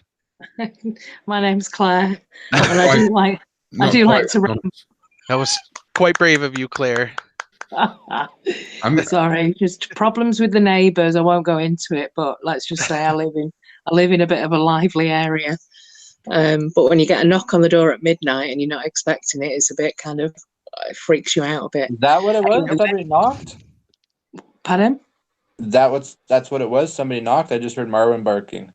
Yeah, somebody knocking on the door. Okay, gotcha. That's pretty. Yeah, that's pretty crazy. I don't blame you for taking a few minutes to collect yourself on that one. Yeah. Where were you up to? So we're talking about the Northmen and their bloodlust, and afterwards we can go back and let you chat a little bit about some of the. No. It's fine. Don't worry. I've already spoken about this today, and I'll be talking about it tomorrow. Fair enough. Fair enough. I had a point about the Northmen specifically as well. Yeah. Sorry. Represent yours first, and then I'll just. Okay. Well, I think this for me is what solidifies that Jon will either go beyond the wall as the Night King or as the kind of next Mance Raider, because by killing his own man before he was able to rape the King's Landing woman, I think that was the representation of him kind of forgetting or releasing his attachment to the Seven Kingdoms as a whole, because he saw that the the inhabitants of the Seven Kingdoms, and particularly the Northmen that he's supposed to represent, he saw them as being just as evil as the powers that he is seeking to fight against. And for that reason, he will see it as hopeless to remain, and therefore will go beyond the wall. That's I do really, really, really like that. I took it a bit differently, but yet sort of the same. And it wasn't the scene with the guy that he killed, but it was when he told everybody to fall back, fall back, fall back, fall back. Yeah. And some are still pushing past them, but I saw that as him looking at the South, the Southern armies, or Dany's armies, which are now the Southern armies, and what they're doing as opposed to what he wants his men to do. Right. And that was the fall back, and that's why I think he had a chance to go to Winterfell. But yes, I do like yours, and I can see him going beyond the wall too. Well, did any of you catch the line? So the second time I watched the episodes, I was watching with subtitles on. But John specifically says, fall back behind the wall is actually his exact words in that, moment. I didn't That's awesome. Yep. That's beautiful. You have to, DJ always says you got to watch it in subtitles, and I never do. Subtitles are definitely important. Obviously, that could be referring to the wall. Of course, right. What that's what he must have been referring to get the hell out of King's Landing. Because, that's he the surface. Saying, run all the way to the wall. Run. Well, they can all teleport. Quick. There's more than one wall in King's Landing. Quick, everybody help on the teleporter. Get to the wall. Beam Which wall with 500,000 of them in the within the vicinity? It'll get real confusing, So. No, I got you, DJ. No, that's really cool. That's really cool.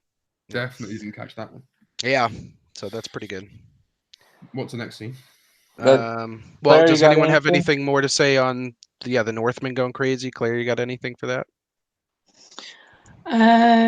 No, apart from I do genuinely think that Jon has the North in him, despite the fact that allegedly he's supposed to be a Targaryen. But I think he, listen to what Tormund said. I think he does have the true North in him, right from the very beginning, and particularly in the books. He really does seem to have an affinity with the North, understanding what it was. He seemed to kind of adapt quite well with the wildlings, and obviously he was part of the Night's Watch. But there's something more northern almost about Jon than there was any of the other Stark children. Do you guys think there's any significance with that and Dany's vision in the House of the Undying? Because, of course, they represented her moving into the next life by her going beyond the wall, and Drogon is in a tent beyond the wall.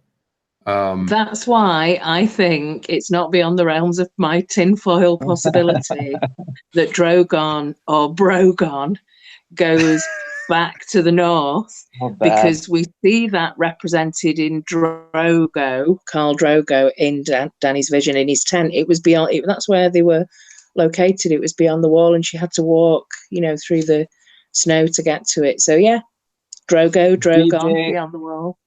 DJ, I know Claire a little bit, and when she invented Brogon, she laughed hysterically for a long time. Oh man, I'm ready for all these baked potatoes to come out. I can't wait. So no, I love it though. Yeah, it's funny. Okay. Well, that's the Northmen going crazy. Anyone else have anything on that bit? Otherwise, we'll move on to Jaime and Euron. Yes, let's because I'm falling asleep here. Okay, fair enough. Sorry, we're boring you. It's definitely not because it's late. We know it's because we're boring you. It's fine. So I have a note here. Euron plus Jaime fight equals dumb. That's sort of how I felt about it. Please. Fucking that was the worst scene in the entire episode for me. It was so fucking retarded. Yeah. It was just unapologetic lunacy on a page, wasn't it? Really, it was so pointless. I couldn't. If the episode was 5 minutes shorter for that, to get rid of that, I would have been perfectly fine with it. Think about how precious time is in this season. Yeah. And I mean, the idea that Euron just washes up at that specific spot, and they happen to cross paths at the exact second. Ridiculous. Of course. I mean, I understand that Euron had to die, but it's just. Yeah. Did any of you enjoy the Euron Jaime interaction fight discussion stuff? I hope not, because it was fucking terrible. No, but I think what it did represent was, well, I mean, the only thing that really I got out of it was just quite how injured Jaime was before he carried on, looking for Cersei. But yeah, absolutely ridiculous in like, oh, here comes Euron just walking out, just walking out of the ocean. Yeah, just what is dead may never die. I don't know. Exactly the right time, the right time in the right place. But what if he was there for like a half hour? He's like, maybe Jaime will come by. I'll just hang out here and wait for him. Maybe. Yeah. Oh, excuse me.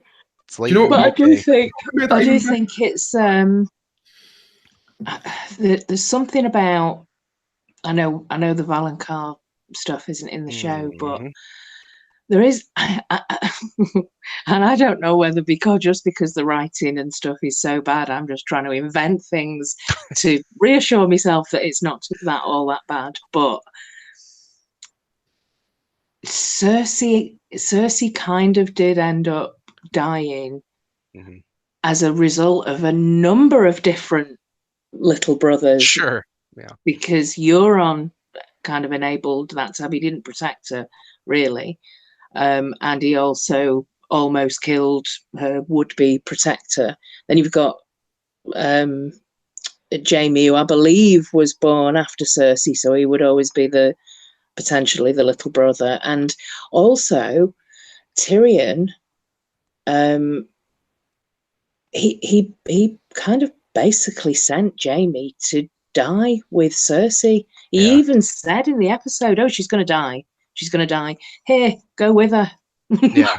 What about escape if you can, but I don't rate your chances. He basically sent him to die. So there was a number of things that happened that led up to that moment. What about the Hound coming up and delaying her escape? Yeah. There were lots. Yeah. There were quite a few Valonqars in the end that ended up contributing to that prophecy. And I suppose, although the prophecy in the book says the Valonqar will, wrap his hands around your throat or wrap his hands. I mean, it was kind of funny because they died hugging, of course. So I just thought that was kind of interesting. People complained about the way that Cersei died.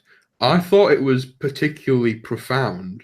And it worked because it was a good scene. I think. Because of course she's first of all, obviously the most important line in relation to this is when you play the Game of Thrones, you win or you die. That's been kind of rounded off in this scene. But also more profoundly is that she died by the walls of everything she built, literally falling in around her. So it's like, she didn't just die by someone stabbing her or whatever. She died by having the establishment that she's built or that she's contributed to crumble and destroy her from within. So I liked it. I completely agree. I also thought it was just a powerful scene in terms of their acting. Her saying crying and saying, this was like one of the first times you see her like that emotional since like season 2 and when she cried with Tyrion. Yeah, very sincere, saying, I don't want our child to die. I don't, whatever. Like that was a very powerful. I thought that was a great, well done scene. So agreed. Yeah. Anything else, or should we move to Cleganebowl? Yeah. Oh no, there's the Arya and Sandor. There's a couple miniature things. No worries. There's a couple. Oh wait, did you have something to add to that, MP? No. I didn't even catch any of that. Okay. I'm busy at the moment. Well, it's turn off my screen. This is worth going back for. It's quite a significant scene. So if you've got anything on Cersei and Jaime's death, then go ahead. No, I don't. I suppose. Yeah, it's good that they died in each other's arms. Yada yada. But there's stuff I can talk about, but I can't do it at the moment. Sorry. Okay. That's all right. I will try to mute myself here. Have your neighbors started knocking? I was going to say, did you get a knock on the door? Essentially, yes. Okay. I think they did. And I think they did a reasonable job, actually, as much as we've been slagging off the writers this season. I think they did a reasonable job of somehow making me feel quite sorry and just sad in a way in the end for Cersei. Sure. But she grasped onto that delusion right up until the very last minute, and then you could see when that changed in her face when she looked at him. He was like, "Look at me, look at me, look at me," and there was like just a matter of I think that also crumbled down around her. That the facade she had put up, and like she was something more than human, trying to convince herself of that almost. So definitely, So just quite sad, really, in the end. So I don't know whether it was satisfying or not. I'm not saying there couldn't have been more to it that would have made it better, but I will say I thought it was a powerful scene, and I thought it was a fitting end for both of them. Melisandre leaves Winterfell, and she just kind of takes a choker off and just sort of walks into the distance and vanishes into vapor. I don't know. It was something reminiscent of that, where it was like she just ended up being a bit of a. Yeah, it's just a sad story. It's a tragedy. Yeah, I mean, I can't. It's almost the definition of tragedy, honestly. Okay, I'm back. Sorry about that. I think it was Shakespearean almost. Yeah. I think that is one death. Well, I suppose two deaths that will, in actual fact, be different in the books. Agreed. I don't doubt necessarily that they will die as the castle is crumbling around them, but I'm not sure that they'll die as a direct result of rubble falling on top of them. But as DJ mentioned, in the show specifically, I think that it was a particularly profound and poignant scene, which did the characters justice. So that's my concluding thoughts on that particular scene anyway. Cool. I mean, there are always going to be those things for a lot of people, myself included, with Cersei. Like, okay, so did she pay Bronn? Was that her? Was that Qyburn? Yeah, I thought the same thing, because and we're about to move to the Cleganebowl, but when Qyburn died, I was like, okay, maybe that was nothing then. Maybe there was nothing there, but it might be like Varys, like I said earlier. They don't have to. They're not beholden to answer every question, and I think it's actually a detriment to answer every question, because then some of that mystery can be ruined, So, yes. But we might get something more on that. Who knows? Before we get to Cleganebowl, we have missed, in my view, the third best scene of the episode, which was the dialogue between Arya and Sandor. Oh yes, I did make one. Yeah, that for me was exquisitely done. That was the next note I made, actually. You want to go ahead on that? I have one quick point, which is just it was great, but also I will say, notice that Arya thanks Sandor just like Bran thanked Theon. Yeah. And that absolutely stuck out to me. She does it almost the exact same way. Bran looks up and he says, "Theon, thank you," and that's the last thing Theon ever, that's the last thing he says, and that's the same way Arya says Sandor, calls him Sandor, by the way, which I'm pretty sure is the only time she's ever called him by that name. And then she says thank you, and then they part ways. Here's another link as well, which I think is quite significant. In addition to that link, there's also the kind of the flipping or the reversing of one's character arc, in a sense, because of course Theon in that scene flipped from being the coward to being the hero, and I think that this scene with Arya and the Hound flipped Arya's arc from being centered around death to her then making that first step towards life. I like it. That's good. And I think that was reinforced twice, which I'll just briefly mention, although I am skipping ahead slightly. The second time it was reinforced was when she tried to save the people who were huddled in the burning building.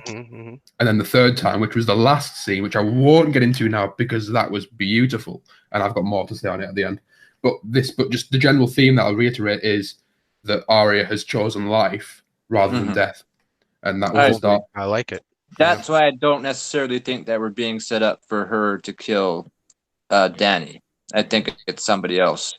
That's predictions. Done with it. Agreed. And that will go into prediction that I have that we'll discuss shortly. Yeah. We're almost at the end, actually. We're doing really well here. So Cleganebowl or anything else before that? Yeah, I think we're at click. Oh, one quick thing. This is just a super quick, just because this is about the time where you start seeing wildfire pop up, and I just wanted to say, I love that wildfire that they alluded to it and that they Yeah. showed it. Yeah. But the one thing I wish they did was had at least the very first time you see wildfire that it was a little more significant.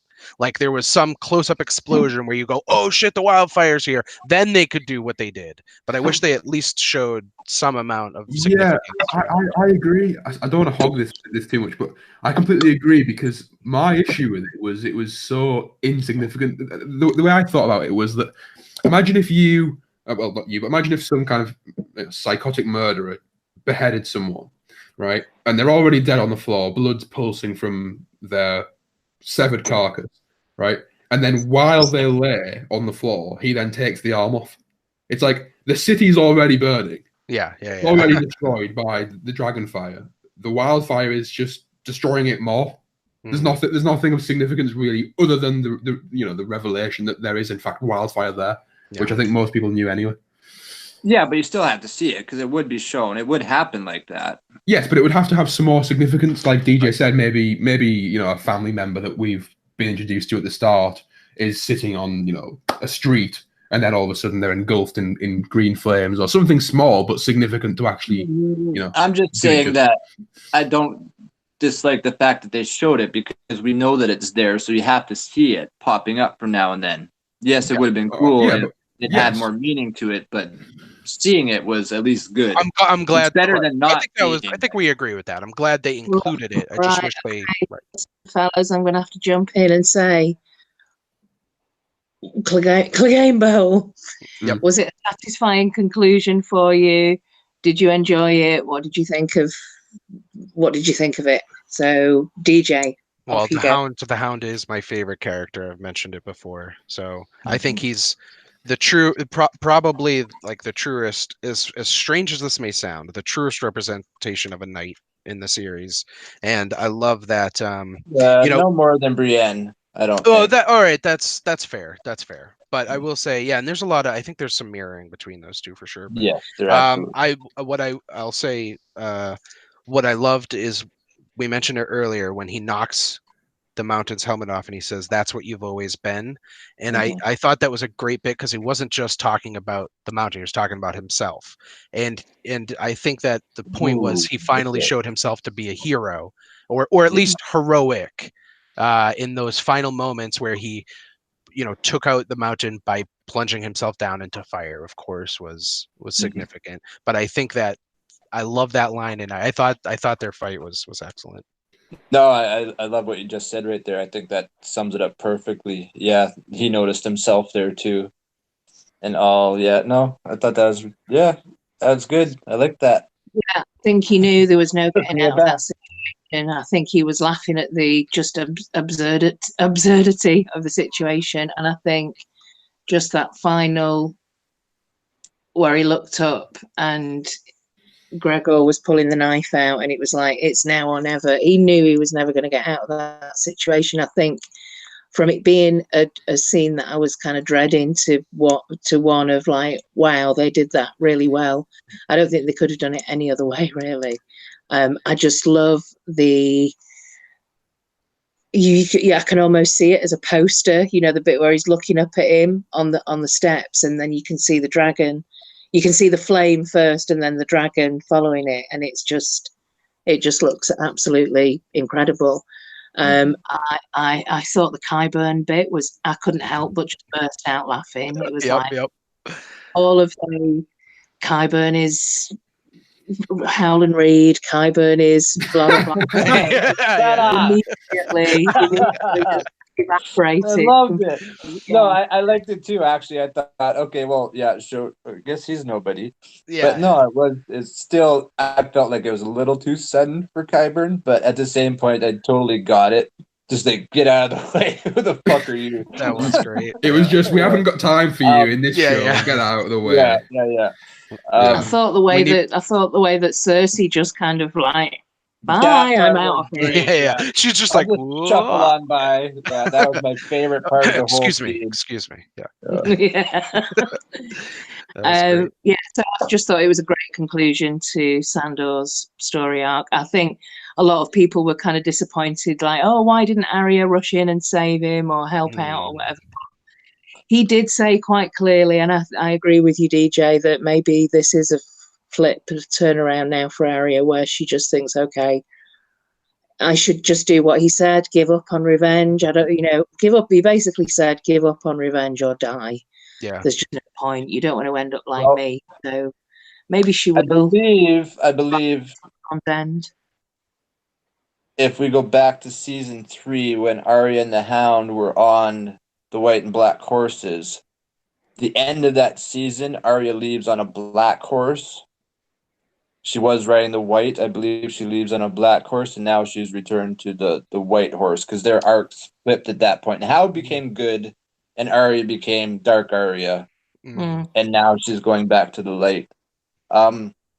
Yeah, I noticed that. I think maybe you're possibly talking about the scene that I noticed, or maybe it happened a few times. I'd have to rewatch the episode, but certain occasions that dragon flies by when somebody's making a choice, and I would say that goes to what I've been saying about the dragon being something within us that we have to deal with, and with the Hound in the mountain there as the dragon goes by, I think that was significant. He beat his dragon, like DJ says, there you are, that's who you've always been, and that was the Hound speaking to himself also. So I think he conquered his dragon there. I like that. Yeah, no, it was really good. Regarding Arya rushing back, I'd like to point out that last episode when Arya, or two episodes, whenever it was, when Arya and the Hound leave Winterfell, he says to her, if I get injured, will you leave me to die again? She says, probably. So I just want to throw that out there too.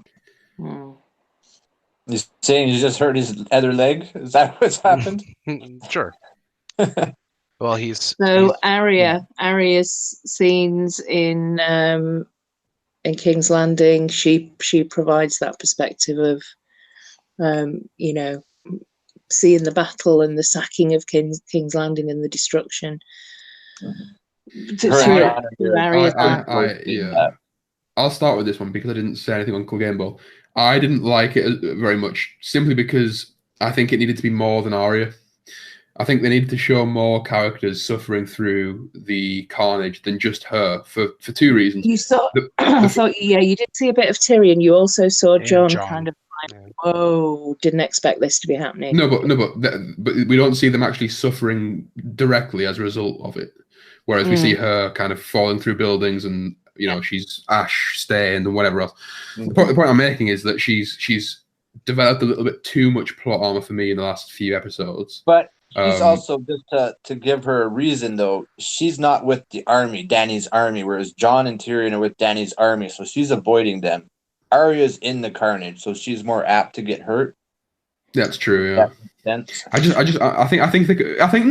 don't disagree that she should have been there in some capacity, even the main kind of role of depicting that carnage. I just think by having her depict all of it and then she survives all of it is just a bit too much for me. Yeah, it's a counterpoint to your point there, MP. I will say this. There's a scene where Jon is trying to get everyone out, and he goes to help. He goes to help, I'm pretty sure, a northern fighter up to keep running, and as he does, fire and building collapses on him and he dies. So I will say there was definitely a little bit of them saying Dany isn't exactly avoiding. Maybe she's avoiding them for the most part, but her forces are also taking, or his forces at the very least, are also taking some damage. Fair enough. But I mean, I think she is technically avoiding them, but they're still running through the places that have been struck prior, I guess. But other than that, no, I see what you're saying. Would I be jumping ahead to discuss the scene with Arya and the horse? Yeah. Yeah, I just want to say one more thing on Cersei. As she's leaving, I think it was a throwback. I think she's done it twice in the show, once with just regular Crimson Guard or Lannister guards or whatever, where she's showing her power and how she can control people, and she had the Lannister guards or whatever. And then she did another time with the Mountain, and this time you see the guards all get their asses kicked, and then the mountain refuse her. And that's when she's like, okay, I'll just leave now. She's lost all her power, all her control over anything. It's just her, which I think follows into, I'm sure you guys already discussed it, but the scene of her walking by herself, just completely by herself. Yeah. And that I thought that was a pretty good scene too. Yeah. She looked lost almost. Yeah, exactly. Yeah. And did you touch on that part already? Sorry. Nope. No. Okay. I Claire, go ahead. think there was a number of points that I made in these scenes. I think a lot of people are saying that the White Horse. I don't know. We're jumping around. I'm just doing the whole Arya thing here at the end. Was Harry Strickland's horse? No, that thing dies for sure. There were actually quite a lot of white horses I've noticed on the second. Oh, I definitely specifically remember seeing Harry Strickland's horse blown apart by a dragon. So, also the young girl that had the white horse, her and her mother who died, and for a split second I did think that was Longclaw. It kind of looked like Longclaw on its side, but it wasn't. It was the girl's toy. So I guess what I'm asking all of you is there a possibility somehow that Arya didn't make this, or she's survived and she has this plot armor because she's dead? She is the god of death. She took out the Night King. Well, she is essentially the god of death. She did, and the only bit of kind of potential evidence I have for this is when it's almost like the Grim Reaper, the Angel of Death, where she says to people, follow me, and she's basically leading them into death. So it's interesting you mentioned that, because on my first viewing, I thought that last scene was Arya passing into the realm beyond, just because the White Horse has always been a symbol of death, particularly in high literary works such as the Bible and so forth. So that was quite conspicuous to me. However, actually, I'm going to stop there because that's spoiler territory, so I'll leave it there. But yeah, on a first viewing, I did think that spoiler territory. What can you spoil? There's nothing released. Predictions, you mean? Well, I mean, because some people, it's nothing that I've done that's bad, but I just don't want to say any more in case people don't want to. Oh, yeah, Calum. I don't know what's happening. Disappointing. I don't. Should I just say it? Because you can. I think we can at least say that I believe, at least that I've heard, that the last episode has been leaked. No. It's nothing like that. Okay, I've heard that though. Should I just say it? Okay, if you don't want anything to do with Arya and whether or not she's dead or alive, close your ears now. You mean, wait, I'm confused though. Is this a prediction or do you know something for a fact? Because if you know something for a fact, I don't want to hear it. I know it, but it's nothing that shouldn't be known. Let's put it that way. Wow, this is the most confusing. It'll make sense when I say What's happening right now? It'll make sense. I don't know. What if Calum is George R. R. Martin this whole time? Close your ears if you don't want to know. Okay, 5, 4, 3, 2, I don't know 1. Okay, so on the first viewing, I thought Arya was dead because obviously the White Horse is a symbol for death. However, in the trailer, she's still alive. Oh, I see. Oh, okay. That's all you had to say, Calum. God, you built that up because some people don't watch the trailer, so you know. Yeah, but then maybe they could have said no if you're going to talk about the trailer. I don't want to know. I know you could have just said like, so dramatic. If I say the trailer, then people know she's in the trailer. Oh my God, that was great. Right. I've been up since 6 a.m. Let's fucking get on with it. I feel... Prediction time. Right. Yeah. John, great.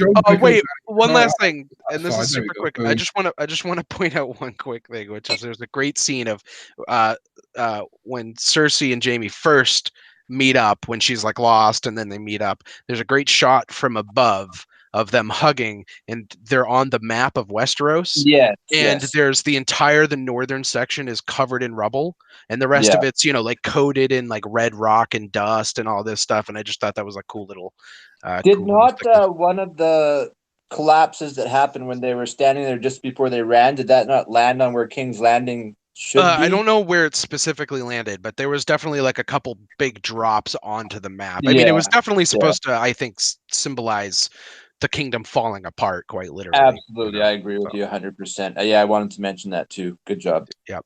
So that's it. Now we can go to predictions. The moment we have all been waiting for.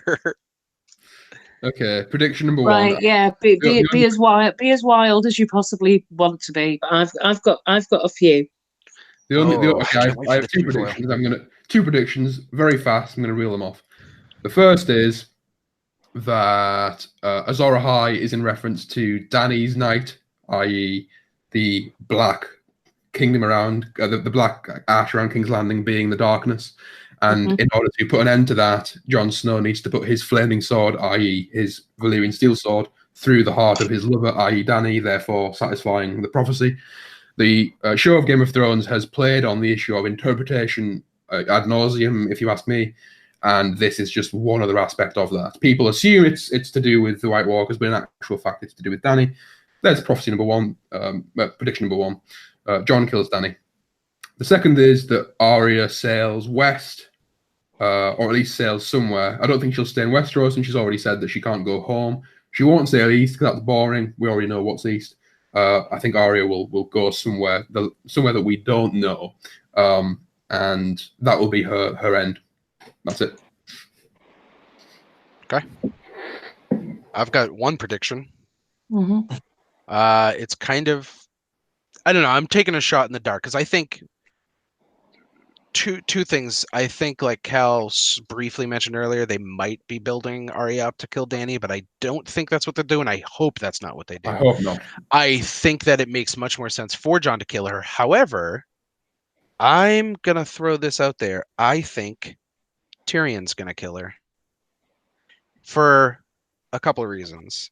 So I think they kind of, so there's a few moments in the beginning of this episode where first of all, you know, Jon and Varys talk, right? And then Tyrion goes to Dany and snitches on Varys. Jon did not go to Dany and tell her that Varys approached him basically with treason. Yeah. Right? So Dany is very clearly like, Jon is not to be trusted. Jon is a traitor. He has betrayed me. All this stuff. That's how Dany feels about Jon right now. Although she isn't psyched with Tyrion, I think Tyrion has a better shot of her letting her guard down around him. The other thing I'll say is, Jaime's killed a king. Cersei has at least led to a king killing himself. And if Tyrion kills a king or a queen, they are all involved with, I forget what you call Regicide. Regicide. Thank you. Yes, they all have regicide in their belt. So, and actually, no, Cersei killed Robert anyway. So yeah, whatever. So yeah, they'd all be Kingslayers. So I'm throwing that out there as my wild prediction, and that's it. Cersei didn't directly kill Robert, though. Yeah, but you know. You're holding her vicariously liable for the action. I mean, even if you took Cersei out of the equation, you'd still have two brothers. Yeah, I mean, if that happens, I wouldn't be disappointed. I would almost say, like, if it was Tyrion pulls a Jaime and puts his sword or some kind of weapon through her back or something, you know. So if that's the case, which I think that would be fine. If that is the case, what would be the point of Jon's resurrection? Because for me, the whole point is that he puts an end to the darkness, which is Dany. Therefore, he was resurrected. Yeah, I'm not so sure I don't know. Maybe, I guess maybe if they do. Right. I wouldn't be super disappointed if Jon is the one who does it, but that's just that's my wild. I'm going to tell you my crazy shiny tinfoil predictions, and I'm also going to tell you my favorite wildest predictions that I've seen on the internet this week as well. So I'll start with those first. Daenerys flies to Winterfell after the destruction of King's Landing, to kill Sansa for betraying her and not bending the knee and not accepting her as the queen, and also just for the betrayal generally. You've got to consider that we've got 80 minutes, so there could be some possibility of that, and also we are likely to see Sansa and who else is up there? Not Davos. Brienne. Bran and Sam and Gilly. Brienne. And Brienne. The other wild prediction that I've heard from the internet this week, quite a lot actually, is that Jaime somehow is still alive. And that's based on post. Yeah, episode. I would pick Cersei over Jaime. Well, it's like I said, it's based on like Twitter and Instagram pictures of the cast following the episode, and it's all like Cersei and Euron and the Mountain, and there's no Jaime. I'm really nervous here. Just for one thing, I would really if everyone disagrees, it's fine. But I would like you to keep your predictions to yours, just because. And the reason I say this is because the episode has been leaked. The plot is out there somewhere. That's a good point. Yeah. Right. So no, these aren't. I know, but anything that you have read online may be in potentially derived from that. They're only headlines from like BuzzFeed and places. Nowhere where there would be actual. No, I kind of agree with him though on that. Okay, that's fine. Right, my tinfoil is this is my own tinfoil. Baked now, potatoes, baby. I absolutely do not think that the writers would ever include anything like this, but this is what I would like to see. This would be a satisfying conclusion for me. So I think we need to see Arya having a faceless man moment before the end of this whole series, because this is, there's been a big build up. She's gonna dress up. I know like she's Jon. done this already with the phrase and everything, but I think she's going to have a big kill, and I think she's going to kill Grey Worm, who's already on a secret mission from Daenerys to kill Jon. So Arya goes in for the kill, and she kills Grey Worm to take his face so that she can get in close enough to kill Queen. Jon somehow, and then I think this would be, if we had a scene where there was just absolutely no dialogue and it was just the actors and the music, an amazing musical score of Jon killing Grey Worm, but actually it's revealed that it's Arya, and that's his bittersweet moment. So a Stark kind of killing a Stark. Something tragic has got to happen in that with those siblings. And then I think he just loses it completely. Daenerys doesn't want anything to do with Jon anyway. He ends up killing her in some like Nissa type of moment where, and I think if they've shot that properly and they filmed it properly and it was just kind of all silent between the three of them, and this reveal of like Grey Worm / Arya, I think that would be cool. I've already talked about Drogon and Bran ultimately being trapped in the dragon, which would be a throwback to what he did to Hodor.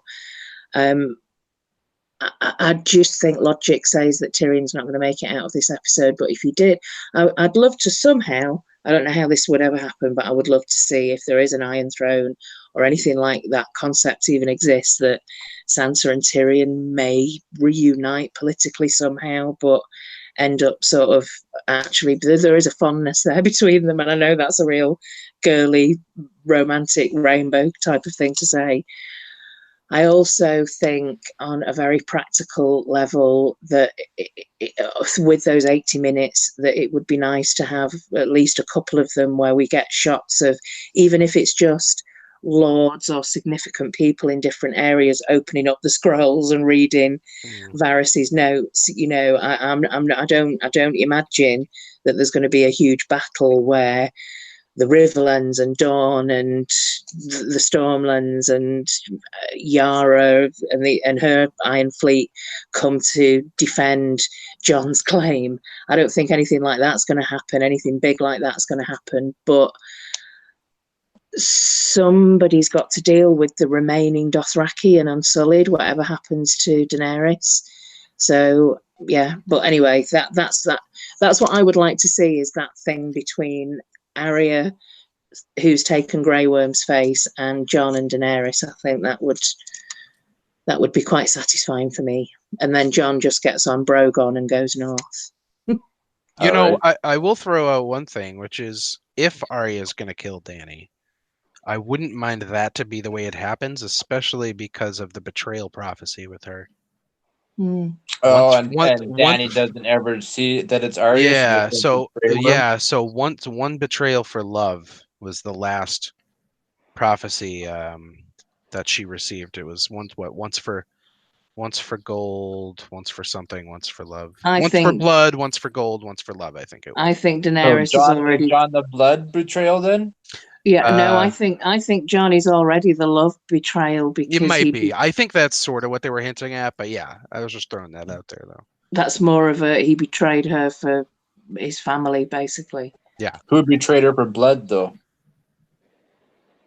I think in the book she's convinced it's Mirri Mazdor, but or like her blood. See, I would think it more means like bloodlines, like blood betrayed for blood rights, maybe. Well, I guess this is the whole thing with prophecies. Is first of all, they could all be bullshit anyway, but true.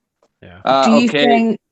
Final question. Do you think we've got time for a wedding or a birth or a pregnancy? I hope we don't have that kind of time, because I hope they use the time better than to get that far into. You can have a revelation of a pregnancy, but that's the dream of spring, right? As for a wedding, I don't know. I suppose we could. Depends on what. It would be kind of funny because Dany if they give us like a half now, hour at the end of it, that's just like sort of like a couple years in the future, months in the future. I don't know. See, this is the thing. That's how Harry Potter ended, and I'm not so sure I want Game of Thrones to end like that. I'm already upset with the whole series or season so far, so I don't. True. Yeah, it's at this point. Yeah. We'll just True. I hope there isn't a time skip. I think that would just. But I think there will be. I think there'll be a bit of a cliffhanger, but a kind of not. Well, yeah, that brings up. What do you think the last shot will be? What do you think? Let me get my predictions. Okay, this may go into his predictions. All right, let him go. Yeah. So Claire, I already said that I think Tyrion and Sansa will take the south. Jon will go back to the north, although DJ and Calum both are thinking maybe beyond the wall. And DJ. Was Claire here when you said that about the subtitles? The Night King? Yeah. Or the subtitles. Yeah. Claire, you were here the for subtitles. That? Yeah, she was here for that part. Yep. Okay. That he might go beyond the wall, so then maybe Arya is the one, or Arya or Bran in Winterfell. That was one of my predictions. What else did I have? I had a new one while you guys were talking, and I can't remember it now. Damn it. All right, go on. It'll come to me. I hope. All right, I guess I'll throw one more or two more things or whatever out there real quick, which is I thought I was done, but I'm not quite. If Jon does go beyond the wall, okay, write it down, MP. Don't forget it. If Jon does go beyond the wall, will he go back to the cave? Do you think that's where he spends the rest of his time? Yeah, maybe. Yeah. That's all. I wanted to throw that out. And then the other thing is maybe for the last shot we see some blue glowing eyes. Sure, that'd be nice. Well, that's the idea that Calum had. That I quite like that. I like that as the final shot. Oh, I didn't know Calum had that idea, but I think we should officially make sure that I'm attributed with thinking of that first. Well, I think did you say it'd be Arya dies in the final moments, and then you just see her eyes open and they're blue?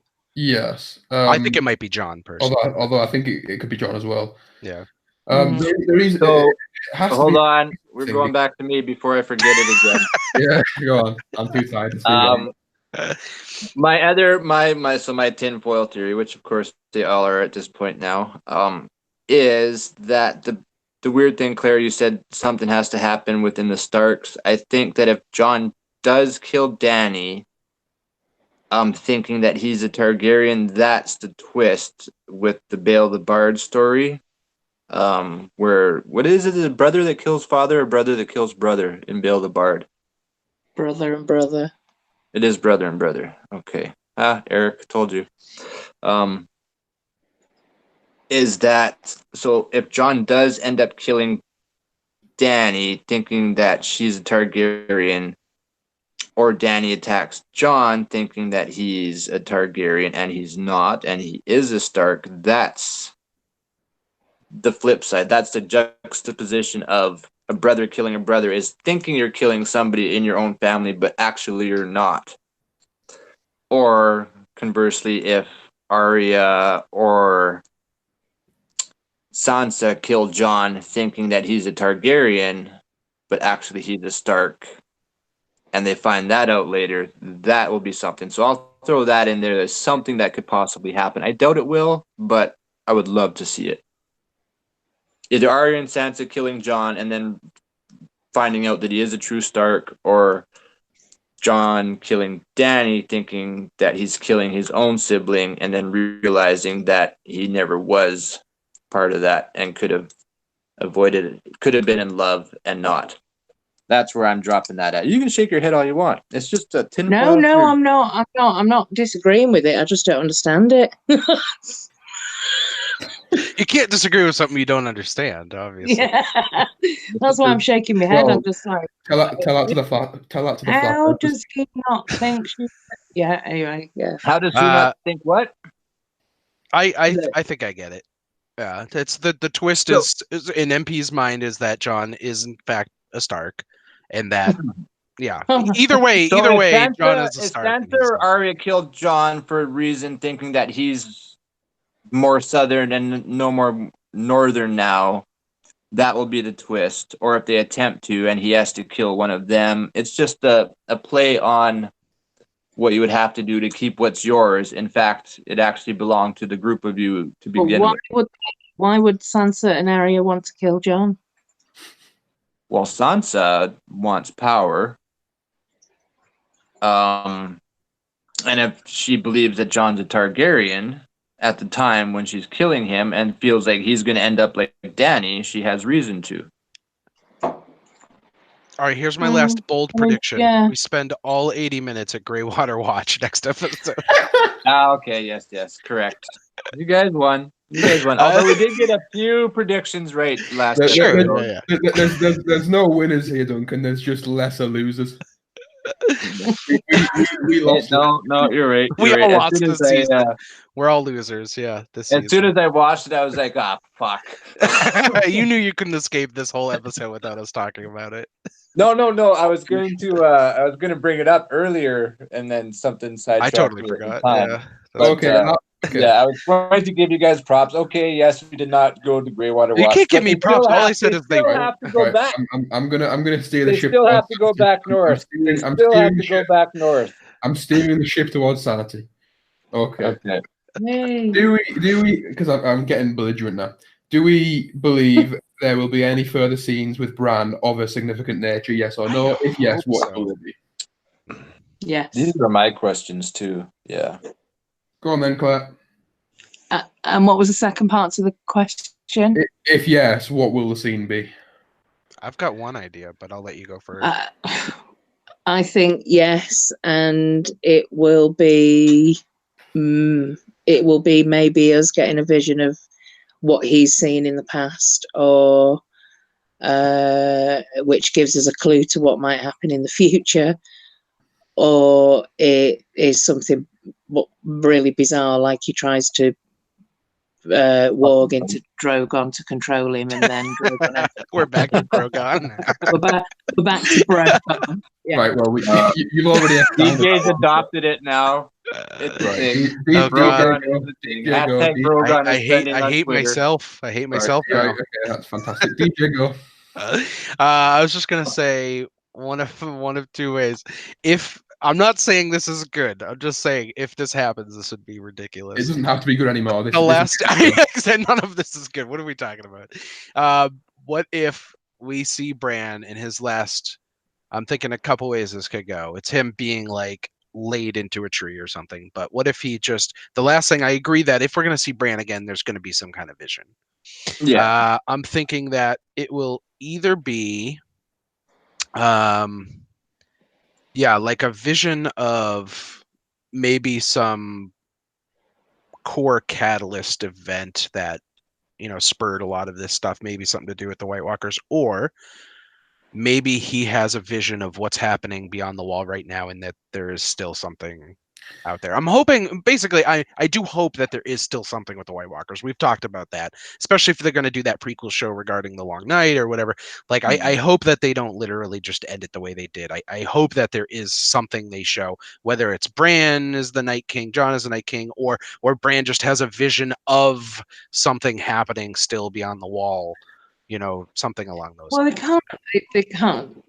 Somebody was saying before, I think, that you can't just end it with no bad guys at all. Like, all the bad guys have been taken out, and it's True, like everyone. very true.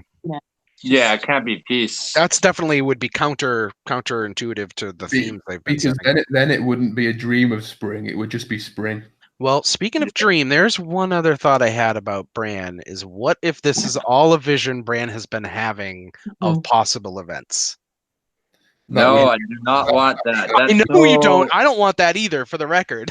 Okay, since we're putting the tinfoil hats well and truly on our head with culinary intent, I'm going to go for a tinfoil theory that is not going to happen, but I'm going to go for it anyway. So, this theory is predicated on the presupposition that Bran is in fact the Night King. The reason the Night King died so stupidly is because he was always intended to die in that way. That's why he was so slow to get the knife. He could have just stabbed him at any point. Bran was controlling the Night King from that very point where we saw the ravens fly over to him.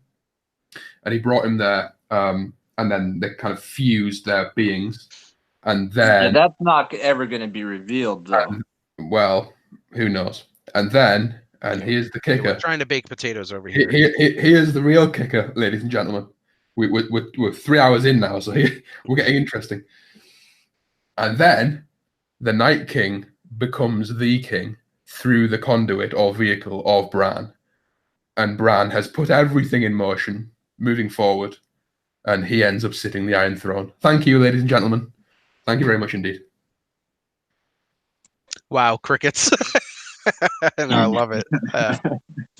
I'm just trying to... I'm actually processing. Is that fathomable or is that impossible? I'm not sure. It doesn't matter. It's tinfoil. That's the only thing that matters. Yeah. No, but I'm actually wondering if I could adopt that and be like, okay, yeah, I can see that happening, or if I'm like, I don't know yet. If that happens, I'll make a YouTube video compiling that thought. As a final parting shot, just not to be massively disappointed if it doesn't turn out. I think a lot of people are getting really pissy about this season because the show, not the books, the show is not revealing their favourite theories to be true, and I think that's really kind of fueling a lot of the annoyance and anger that people have. So just, I suppose, my advice would be, remember that we've still got the books. Stuart actually was saying this week, just think of different TV series that you've watched before, that you've invested years in before. How many of them for you have ended in a satisfactory way where you've thought, that was and for me, to be honest with you, there's only one, which is Breaking Bad. If you think of Lost and Dexter, Lost was a big one that was like a total failure. Well, this isn't what are the chances that they're going to fuck it up? It'll be an unsatisfactory ending, and we'll all be like, So just basically brace yourself for that. Well, there's two things. Go I'm ahead. still more excited for this episode than I think I am any of them, because we're done. Yeah. So I'm pumped. I'm pumped to get this over with, and I'm also pumped to see what happens. Just end it. Just Okay, get over it. I am. I'll be so happy to stop doing this. Very quickly. The first thing is, this isn't a movie. Fucking hell. This isn't a TV show, but Lord of the Rings had a satisfactory ending for me, and it's comparable in some respect. You have the appendices where they all go home and like clear the Shire of That's trolls. that's not the appendices. That's the penultimate chapter called "The Scouring of the Shire." But anyway, we'll move on from that. I thought, by the way, I thought you were going to say, referring to Game of Thrones, this isn't a TV show, it's a way of life. I thought that's what you were about to say. Yeah, and also It is that too. and I've completely forgotten the second point I was going to make. What did Sorry. Claire say again? Someone. What did Claire say? I think she said Brogon. No. What did Claire say? what did you say? Well Claire? played, sir. What did I say about what? I was responding to something you said. I love how professional we are. Yeah. Great. Honestly, guys, like, I think I said it last week. I said it's very clear we don't do this for anyone but ourselves. Yeah. Awesome. Sorry, Cal. very, very surprised if anyone has actually made it this far. If you have, okay, here's where we separate the sheep from the herd. If you have made it this far, put in the comments. What can they put in the comments to prove their loyalty? Brogon. I made it this far. If you just type the word Brogon as a comment, we will know that you made it to this Brogon. moment. Get it trending on Twitter. Hashtag Brogon. Yeah, all 17 of you. Oh God. So bad. So yeah, but in regards to Bran and a final vision, which I think obviously it would have to be some sort of vision type thing. Bran's on the throne, you mean? Yeah, I would. Happening, people. I don't know what it could be. No, I have no idea. But I can totally see it happening that Bran has a vision of something. I'm in my head, I'm seeing a child walk into the sunset, and I know that's not going to happen. So, I mean, I don't know. Okay, what if I'm throwing? No, go ahead, MP. You finish first. No. That's it. I have a few more questions that I want to ask you guys. But Okay, other good. than that, Let's good because I don't want this to be our final thought. So I was gonna say, what if Bran goes into the tree and we get a shot of a modern day house, and at night in a bed wakes up buck naked George R. Martin in sweat and cold sweat, and he just goes, "That was the weirdest dream." Do you know what? That would make the series for me. I would love it. I would love it. That would solve all of the problems. Yeah, It no, would. and It no, would. you don't need consistency. It was a weird dream. no. That's all. Yeah. Here's the second possibility, right? The final scene is a book. So someone's writing in a book, right? The book closes, and on the title page it says "A Song of Ice and Fire, First Draft." Yeah, nice. Yeah. Or we get Hot Pie coming out of the kitchens at Winterfell with a pizza, and he throws it up onto the roof.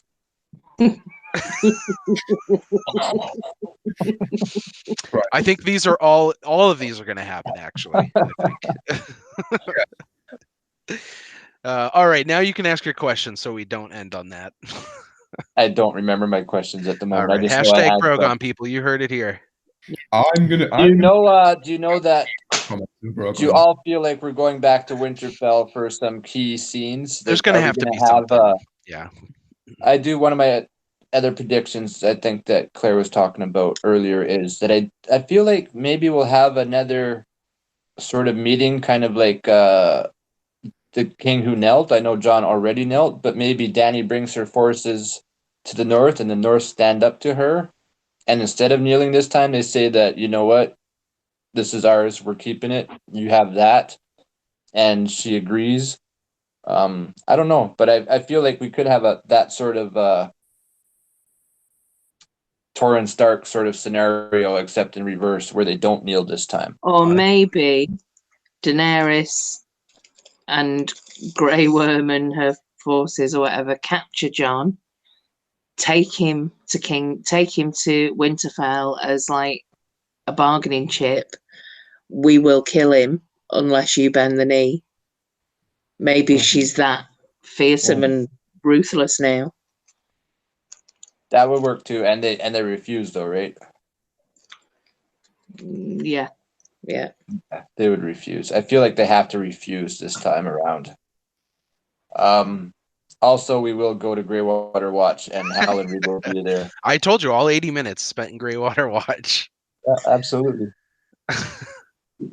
Yep. They're like, okay, we're going north now, and then the next scene is Greywater Watch, and that's the rest of the episode. All right. Is there anything else? Final thoughts. Bran. No. Bran will sit the Iron Throne. Thank you very much Yes. indeed. You know what? episode. Here's the twist. Bran will stand the Iron Throne. There you God. go. Sorry. It's like some scene, like a Sorry. scene And out then of he'll fall off. like a into scene really out of big one, Claire, and Claire he'll will get die. this one. Claire will get this. Like a scene out of Little Britain where when people turn their backs, Bran just starts walking around. Oh yes, there you go. Like he gets up and like it just shows him like, oh, sort of like Pycelle, right? Maester Pycelle had that Yes, scene where he he was like does all the spry stretches. and shit. Yeah, it'll be Yeah. something like that. That's good. What if No, he he's- made Mira drag him like 1,000 miles through the north when he could walk the whole time? No, Bran's gonna fall off. Danny's gonna reforge the Iron Throne, and it's gonna be the really big one. Except Bran will sit there, and then he'll fall off, and it'll be Oh god. echoing the first episode. All right, I All think right. I think this really is the end though. Dun, dun, dun, dun. Anyone? 3, 2, 1. Bye. Everybody. See you for the last episode. Bye. Oh.